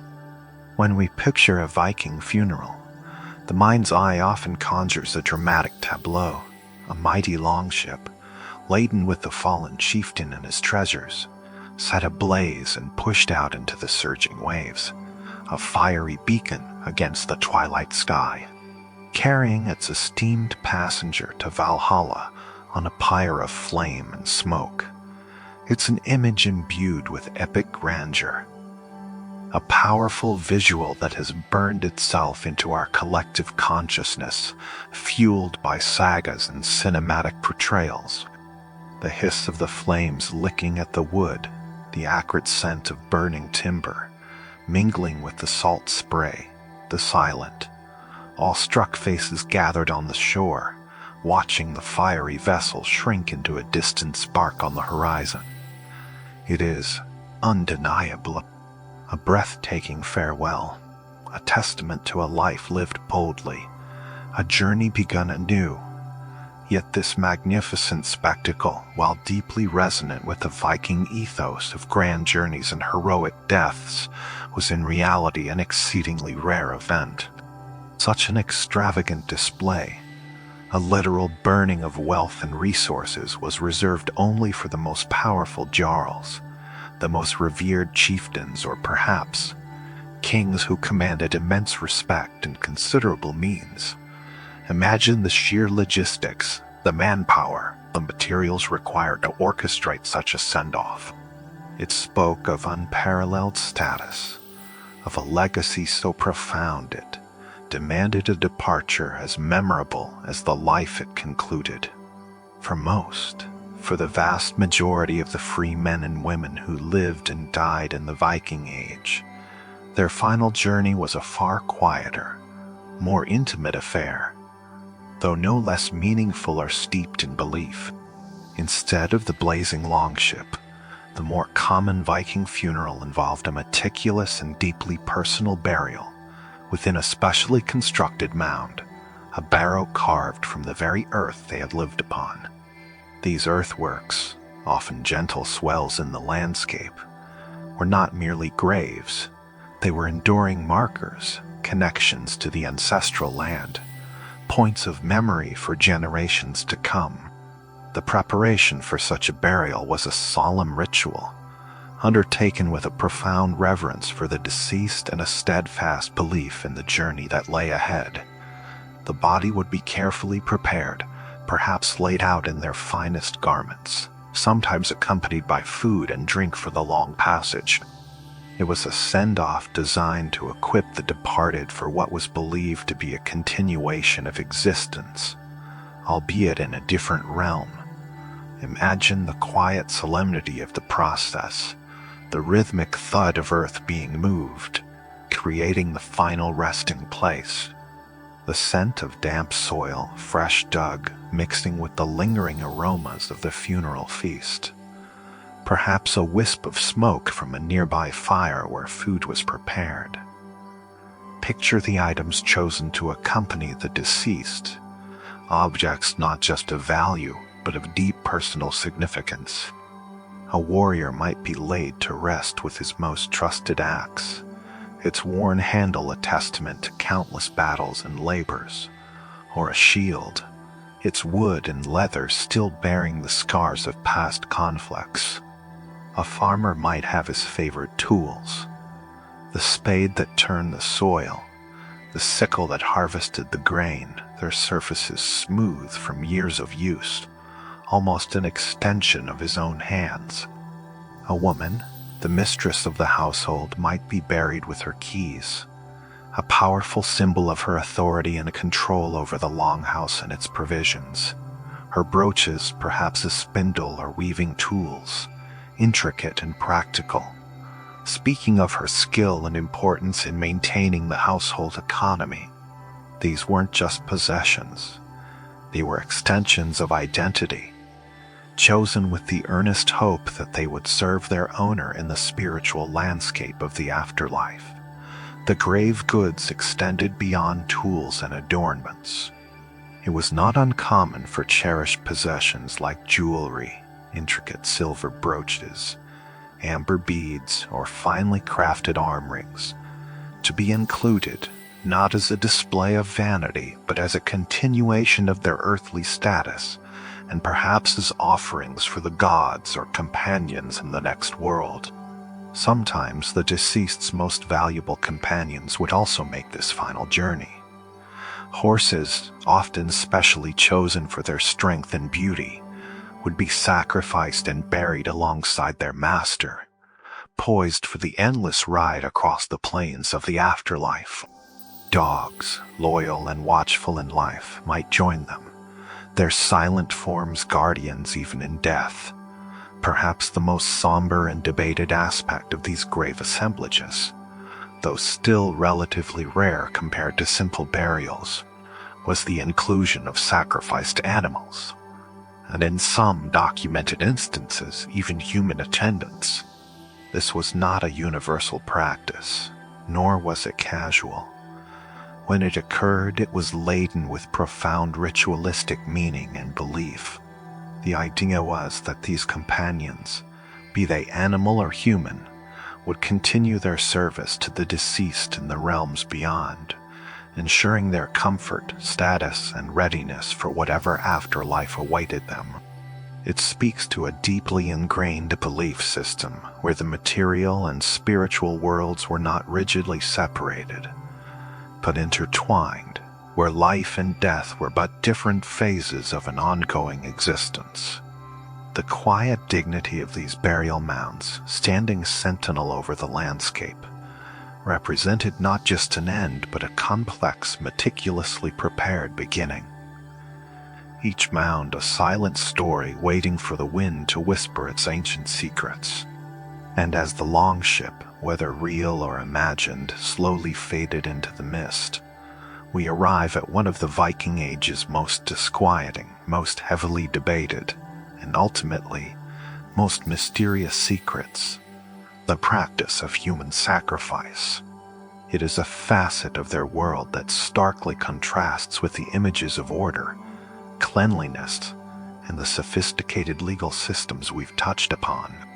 This is a shadow, a whisper of a darker, more desperate belief, a chilling testament to the lengths to which ancient peoples sometimes went to appease forces they believed held sway over their very survival.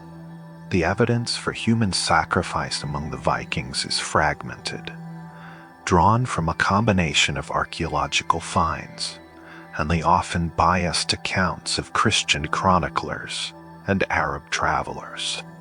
These accounts must always be viewed through the lens of their authors' perspectives, often eager to portray pagans as savage and ungodly. However, the archaeological record, particularly the discovery of human remains in ritualistic contexts, such as bogs, wells, or certain burial sites, does lend credence to the idea that, on rare and specific occasions, human life was indeed offered up. Imagine a time of profound crisis, a relentless famine, the crops withering in the fields, the livestock dwindling, the specter of starvation looming large over the community. Or perhaps a catastrophic defeat in battle, the tribe's very existence hanging by a thread, surrounded by hostile enemies. In such moments of extreme desperation, when all other measures had failed, when the natural world seemed to have turned against them, the people would turn to their gods, desperate for intervention. They believed their gods, powerful and capricious, demanded the most precious of offerings to avert disaster or secure a vital blessing. And what could be more precious, more profoundly significant, than the gift of human life itself? The rituals surrounding such sacrifices, as far as we can reconstruct them from sparse evidence, would have been steeped in profound solemnity and a chilling sense of purpose. This was not casual violence, but a deeply ingrained, if terrifying, religious act. Picture the scene, a sacred grove perhaps, beneath ancient, gnarled trees, their branches silhouetted against a leaden sky, the air thick with the scent of wood smoke, the murmur of prayers, the low, guttural chanting of a priest or a seer, the communal fear palpable, almost a living entity, binding the onlookers in a shared act of desperate hope. The chosen individual, whether a captive, a slave, or in some even more tragic narratives, a member of the community, would be brought forth. The purpose was clear: to offer the ultimate tribute, to send a message to the gods through the most profound means available, to beg for their favor, for a bountiful harvest, for victory in war, for the very continuation of their way of life. The details of these acts remain largely shrouded in the mists of time, intentionally obscured by the passage of centuries and the shift in belief systems. We are left with tantalizing glimpses, fragments of a darker tapestry, bog bodies, preserved by the unique anaerobic conditions of peat bogs, sometimes show signs consistent with ritualistic killing, suggesting offerings made to the land itself or to chthonic deities. Accounts describe sacrifices at grand temples, like the one at Uppsala, though these accounts are largely from later Christian sources and require careful interpretation. It is crucial to emphasize the rarity of these acts. Human sacrifice was not a routine occurrence, nor was it a widespread daily practice. It was an extreme measure undertaken in extreme circumstances, reflective of a world where the line between the sacred and the profane, between life and death, was drawn in ways that are often incomprehensible to the modern mind. It speaks to a profound belief in the immediate tangible power of their gods, and the terrifying responsibility they felt to maintain cosmic balance and ensure the survival of their kin. To understand the Vikings fully, one must acknowledge these uncomfortable truths, not to condemn, but to comprehend the full spectrum of their complex, often brutal but deeply spiritual existence. The silence that surrounds these ancient sites today holds not just the whispers of the wind, but the echoes of desperate prayers and the weight of forgotten offerings. And yet, even the grandest sagas, the most fearsome raids, and the most solemn rituals must, in time, draw to a close. The Viking Age, a period that spans roughly from the late 8th century to the mid-11th century, was not extinguished in a single dramatic blaze of glory or defeat. There was no single definitive battle that marked its end. No cataclysmic event that suddenly silenced the roar of the dragon ships. Instead, its passing was a gradual, inexorable process. Much like the slow turning of the seasons, a gentle receding tide rather than a sudden tidal wave. It was a complex interplay of internal developments within Scandinavia and profound external pressures from the broader European continent. The forces that had fueled the Viking expansion for centuries, the quest for land, wealth, and glory, slowly began to wane, giving way to new realities and evolving structures. One of the most significant factors in this slow winding down was the strengthening of defenses across Europe. The initial Viking raids, often swift and devastating, had caught many kingdoms unprepared. Monasteries rich and undefended were easy targets. Coastal towns, once thriving centers of trade, became vulnerable. But over time, the peoples of England, Francia, Ireland, and beyond learned to adapt. They began to build fortifications, stone castles, and walled towns, proved increasingly difficult to breach. They developed more organized professional armies, capable of meeting Viking forces in open battle. Naval defenses improved, with coastal patrols and strategic river blockades, making the once unimpeded passage of longships a far more perilous undertaking. The easy pickings of earlier centuries became scarcer, and the cost in lives and resources for a successful raid grew exponentially. Imagine the feeling of sailing towards a familiar shore, only to find formidable stone walls now rising where before there were only wooden palisades, the clang of armored guards now audible where once only the squawk of gulls could be heard. The game had changed. The stakes were higher, the rewards far less certain. Simultaneously, profound shifts were occurring within Scandinavia itself. The fragmented tribal societies that had characterized much of the early Viking Age began to consolidate. Petty chieftains, often vying for dominance, gradually coalesced into larger, more stable kingdoms. Figures like Harald Fairhair in Norway, Gorm the Old, and later Harald Bluetooth in Denmark, and Eric the Victorious in Sweden began to forge unified monarchies. This internal consolidation brought with it new forms of governance, a more structured legal framework, and a nascent sense of national identity.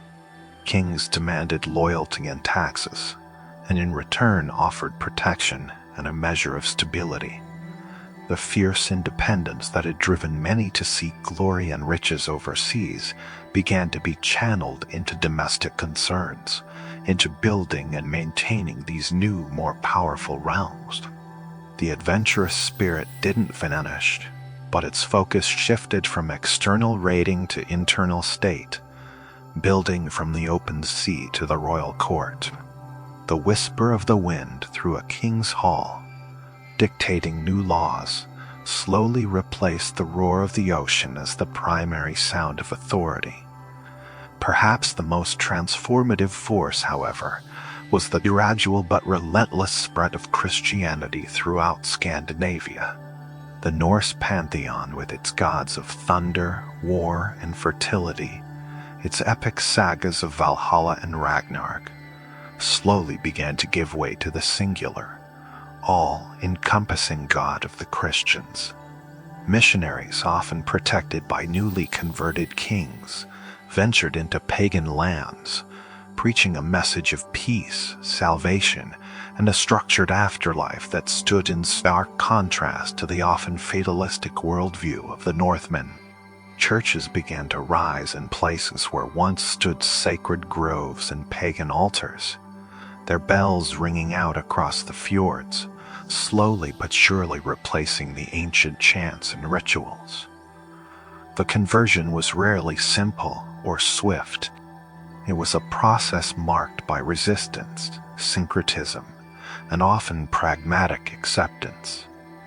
Kings saw the political advantages of aligning with Christian Europe, gaining powerful allies and legitimacy in the eyes of the established powers. The new religion brought with it literacy, monastic institutions, and different forms of social organization that appealed to the emerging monarchies. Over generations, the old gods faded, not entirely forgotten, but no longer the dominant force in the hearts and minds of the people. The sound of a Christian hymn, simple and melodic, slowly began to intertwine with the ancient echoes of their ancestors. Finally, the very success of the Vikings contributed to their eventual assimilation. Wherever they raided, they also settled. In England, in Ireland, in Normandy, the land of the Northmen, in Russia, they established communities, intermarried with local populations, and gradually adopted new languages, customs, and religions. They became farmers, traders, and even rulers in the lands they had once terrorized. The Viking identity, once defined by the act of venturing overseas for trade or conquest, began to dissolve into broader European identities. A descendant of a fearsome raider might, within a few generations, be a Norman knight speaking French, or an English landowner, or a Russian prince. The distinct roar of the dragon ship slowly merged with the murmurs of a new, more settled existence.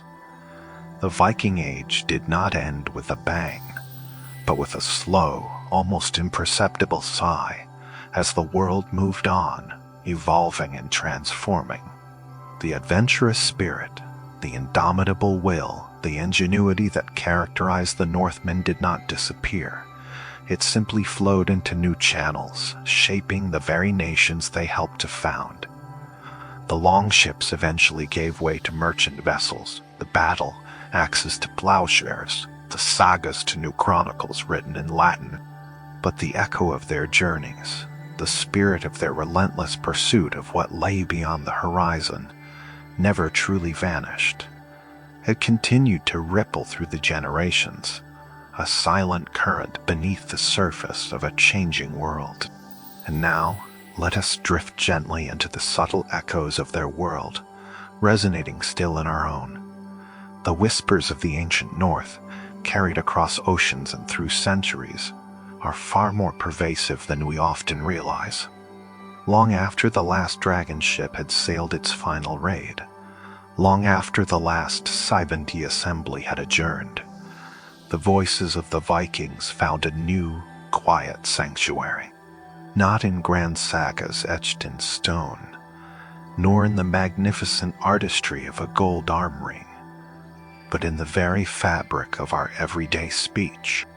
The language of the Vikings, Old Norse, which once roared across battlefields and hummed in longhouses, lives on, a silent testament to their enduring impact, woven inextricably into the tapestry of modern English. Imagine, if you will, the bustling scene of a Viking settlement in the Danelaw, that vast swath of England once governed by Norse laws and customs. Two worlds, two tongues, slowly, inevitably intertwined. Old English, the language of the Anglo-Saxons, met Old Norse, with its sharp, guttural sounds and its lean, direct vocabulary. It wasn't a sudden transformation, but a gradual, organic blending, like two rivers merging, their waters becoming one, yet retaining subtle distinctions in their flow. The sounds, the rhythms, the very essence of Old Norse began to seep into the lexicon of the English people, a linguistic legacy hidden in plain sight. Let your mind settle on some of these linguistic ghosts, these ancient words that still grace our lips today, carrying with them the faint scent of sea spray and timber smoke. Take, for instance, the word husband, a seemingly mundane term, yet its roots plunge deep into the Norse soil. In Old Norse, it was sudi heigjasbordi, literally translating to house master or owner of a house.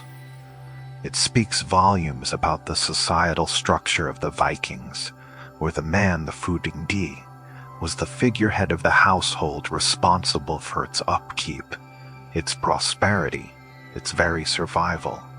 Picture a stout Viking returning from a journey, his eyes scanning his long house, his family, his animals, all under his careful purview.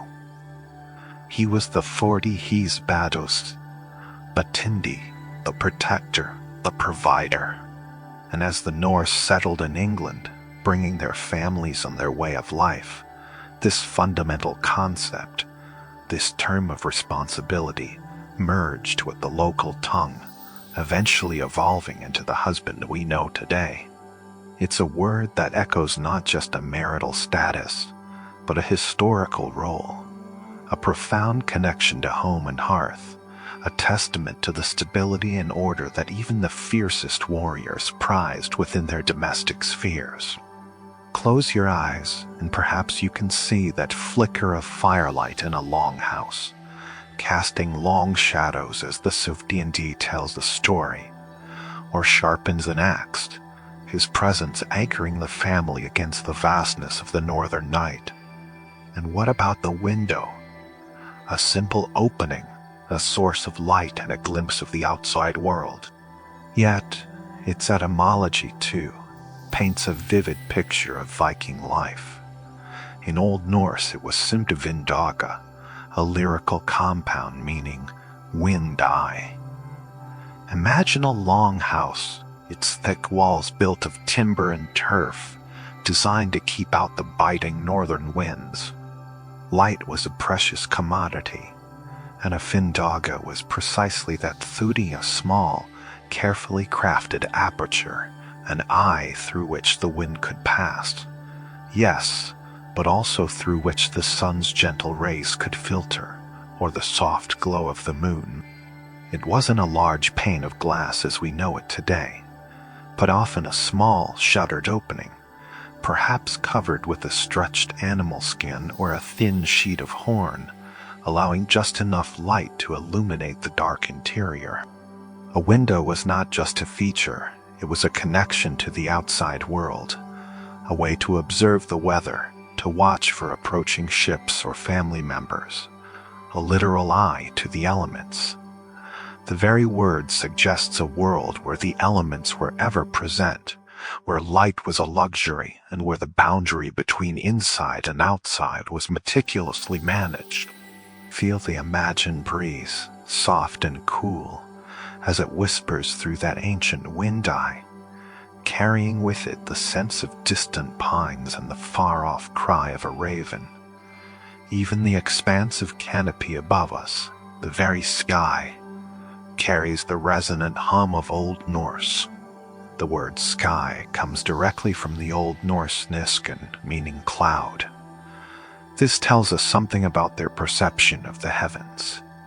Perhaps the clouds ever present in the northern latitudes were the most dominant feature of their celestial view, so much so that the word for cloud became synonymous with a vast expanse above.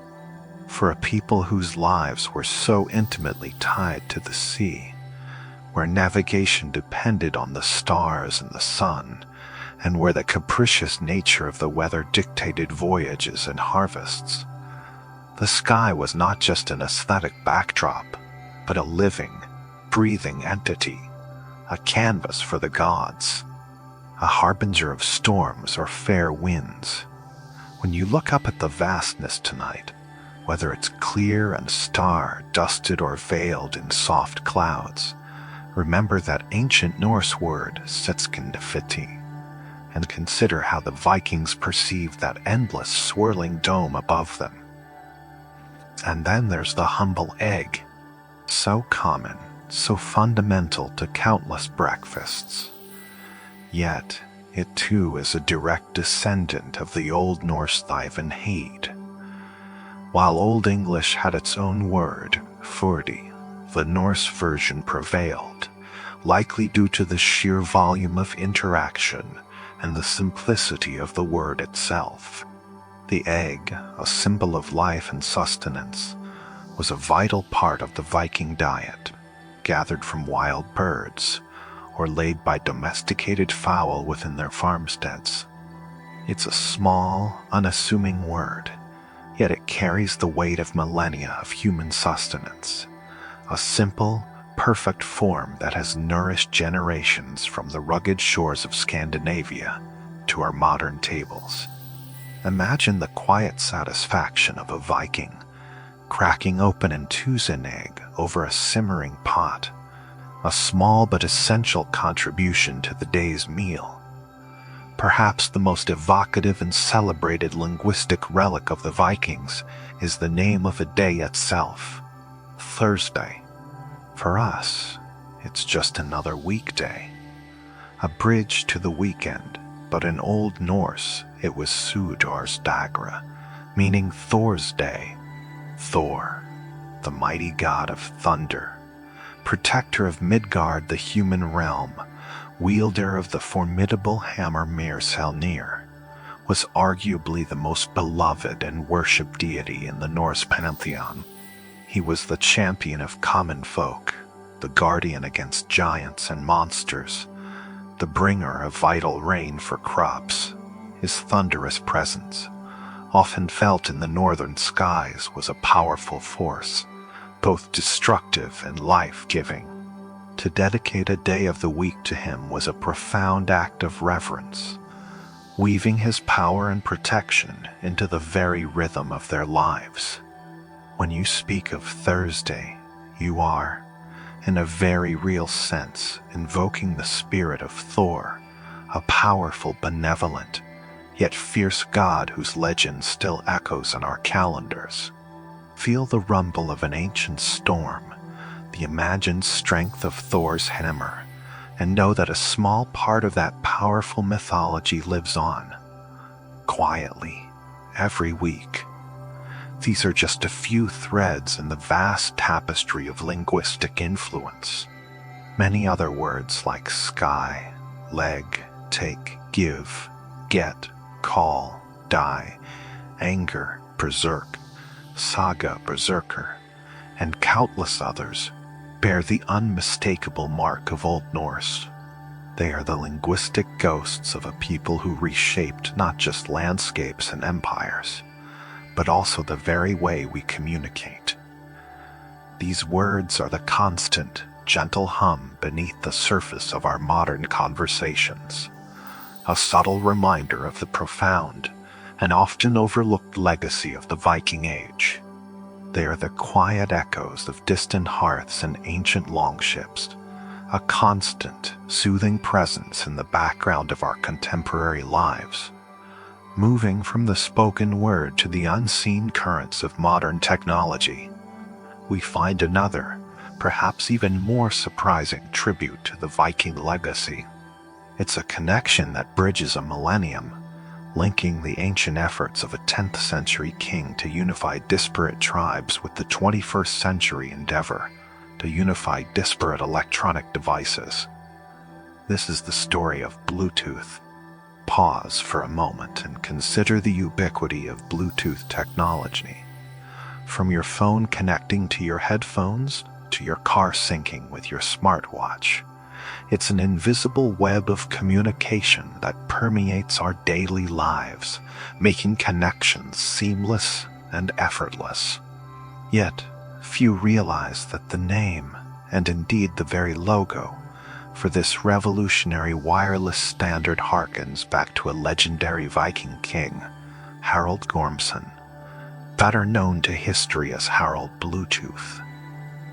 Harald Bluetooth ruled Denmark and parts of Norway in the late 10th century. His reign was marked by a significant achievement. He united the often squabbling, independent Scandinavian tribes under a single, cohesive kingdom. He was a connector, a unifier, forging alliances and asserting his authority, bringing order to a fragmented landscape. The nickname Bluetooth itself is shrouded in a little mystery. Some historians suggest it came from a dead tooth, dark and discolored, while others propose it might have referred to his fondness for blueberries, or even a symbolic reference to him being a blue man or a dark-skinned chieftain, uniting the lighter-skinned Nordic tribes. However, the most poetic and enduring interpretation, and certainly the one that resonated with the engineers who named the technology, is that he was a king who linked Tudi and Porsivteen and connected different factions. He brought unity where there was division. In the late 1990s, when various telecommunication companies were struggling to develop a short-range wireless standard that would allow different devices to connect and communicate seamlessly, one engineer, Jim Kardak of Intel, proposed the code name Bluetooth for this unifying technology. The parallel was striking. Just as Harald Bluetooth had united the Scandinavian tribes, this new wireless standard aimed to unite diverse communication protocols, allowing mobile phones, laptops, and other devices to talk to each other. The name stuck. It was provisional at first, but its distinctiveness and historical depth proved irresistible. But the homage doesn't stop at the name. The iconic Bluetooth logo, that stylized E symbol you see on countless devices, is itself a direct visual nod to Harald Bluetooth. It's not just a fancy graphic, it's a fusion of two ancient runic characters. Runes, as we explored earlier, were the letters of the Old Norse alphabet, but they were far more than mere linguistic symbols. Each rune was believed to possess mystical power, a deeper meaning, making them potent symbols for carving on weapons, amulets, and monuments. The Bluetooth logo is a bind rune, a combination of two specific runes from the Younger Futhark, the runic alphabet used during the Viking Age. The first rune is Sudhagalast, which represents the letter H for Harald. In its full meaning, Sudhagelas can symbolize hail, disruption, but also structure and the forces of nature that shape the world. It's a powerful rune, suggesting underlying strength and an elemental connection. The second rune is Huaybarkanan, representing the letter B for Bluetooth. For Bluetooth, Maidbarkanan is often associated with the birch tree, symbolizing growth, new beginnings, fertility, and regeneration. It's a rune of life and natural cycles. When these two runes, Fudi Hagelas and Fudi Barkanan, are combined, they form the distinctive Bluetooth symbol, a visual representation of Harold Bluetooth's initials, intertwined. It's a profound and elegant tribute, a silent, almost secret, connection between the cutting edge of modern communication and the ancient, rune-carved world of the Vikings. It means that every time you pair your headphones or connect your phone to your car, you are, however unknowingly, invoking the spirit of a Viking king, a unifier from 1,000 years ago. It's a gentle reminder of how deeply, and often surprisingly, the past is interwoven with our present, a secret handshake across the millennia, bridging the roar of dragon ships with the silent hum of digital signals. Let that thought drift through your mind, a quiet marvel as you settle deeper into your own peaceful space. The Viking Age, with its triumphs and its ferocity, its explorations and its innovations, has indeed receded into the annals of history. The Longships no longer cleave through icy waves in search of new lands.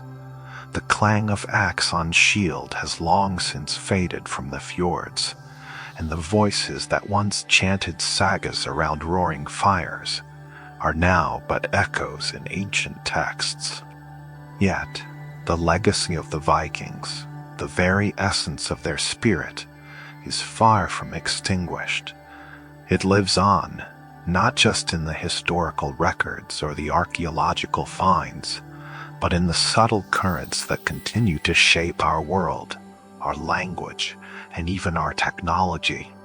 As you lie here, enveloped in the quietude of this moment, consider the profound lessons woven into the fabric of the Viking narrative. It is a story of twin-fin-yielding exploration, a relentless drive to push beyond the known horizon, to brave the uncharted seas and discover what lies beyond. This wasn't merely a geographical impulse. It was a philosophical one, a profound curiosity about the world and their place within it. From the icy shores of Greenland to the fertile lands of Vinland, from the bustling markets of Constantinople to the distant rivers of Russia, the Vikings were ceaseless in their quest to understand, to conquer, and to trade. This spirit of exploration, that restless urge to seek out the new, to innovate, to not be confined by current limitations, is a timeless human quality, one that continues to propel us forward, whether into the depth of space or the frontiers of technology. Let this sense of intrepid journeying settle over you, a quiet reminder of the vast, wondrous world that awaits discovery, both outside and within. Then there is their sooty, indomitable resilience to life. And the Viking Age was a constant dance with harsh realities. The unforgiving climate, the unpredictable seas, the challenges of sustenance, and the ever-present threat of conflict demanded an extraordinary level of toughness, adaptability, and unwavering spirit. They built communities in seemingly impossible landscapes, mastered the art of survival through long, dark winters, and faced adversity with a stoic determination that is truly awe-inspiring. This resilience wasn't just about physical strength. It was a mental fortitude, a refusal to yield, a deep-seated belief in their ability to overcome. It is a testament to the enduring human capacity to find strength in struggle, to persevere against overwhelming odds, and to emerge always a little stronger, a little wiser. Feel the quiet strength within you, the ancient echo of that same resilience that lives in every human heart, a comforting presence as you drift further into relaxation. And finally, consider their practical creativity and aesthetic sensibility. The Vikings were not simply brute warriors. They were master artisans, brilliant engineers, and poetic storytellers. Their dragon ships, those magnificent vessels that terrified and transported them, were masterpieces of both form and function, fine, elegant, fast, and incredibly seaworthy. Their jewelry, their carvings, their runic inscriptions, all displayed a sophisticated artistic vision, finding beauty in intricate patterns and powerful symbols. They understood that utility and beauty were not mutually exclusive, but rather complementary facets of a well-crafted world. Their sagas, passed down through generations, were epic tales of heroes and gods, filled with both stark realism and profound mythology, reflecting a rich inner life and a deep connection to their cultural heritage. This ability to blend the practical with the beautiful, to infuse everyday objects with meaning and artistry, is another enduring aspect of the human spirit, a gentle reminder that even in the most functional aspects of our lives, there is always room for grace and inspiration. Let these images of finely carved wood, of sailing ships, and of intricate metalwork softly adorn the edges of your thoughts, leading you deeper into peace. The Viking era may be a distant chapter in our shared human story, but its legacy is not confined to museums or history books. It lives in the words we speak, the technologies we use, and the enduring human qualities it exemplifies: courage, resilience, curiosity, and creativity. These are the threads that connect us across time, binding our present to their past. Now, as the echoes of these ancient stories begin to fade, let the rhythm of your own breath become the only story you need to follow. Feel the gentle rise and fall of your chest, a quiet tide within you. Allow your muscles to soften, to release any lingering tension as if melting into the surface beneath you. The worries of the day, like distant ships, are sailing further and further away, disappearing beyond the horizon of your awareness. Let the warmth of your own sanctuary envelop you, a safe harbor after a long journey through time. The weight of your body grows heavier, more profoundly relaxed with each passing moment. The world outside is quiet now, a gentle hum, a soft breeze, or perhaps just the silent stillness of the night. Imagine yourself on a calm, moonlit sea, gently rocking on the surface of deep, peaceful waters. The stars above are silent witnesses, ancient and unwavering. There is nothing left to do, nowhere left to be. But here, in this moment of profound rest, the Viking spirit, a spirit of enduring strength and quiet determination, has guided us tonight. Now, let that strength transform into comfort, that determination into stillness. Drift further, deeper, into the tranquil depths of your own making. Allow your thoughts to become soft clouds, dissolving into the vast, peaceful sky of your mind. The journey through the Viking Age is complete. The ancient whispers have softened to a lullaby.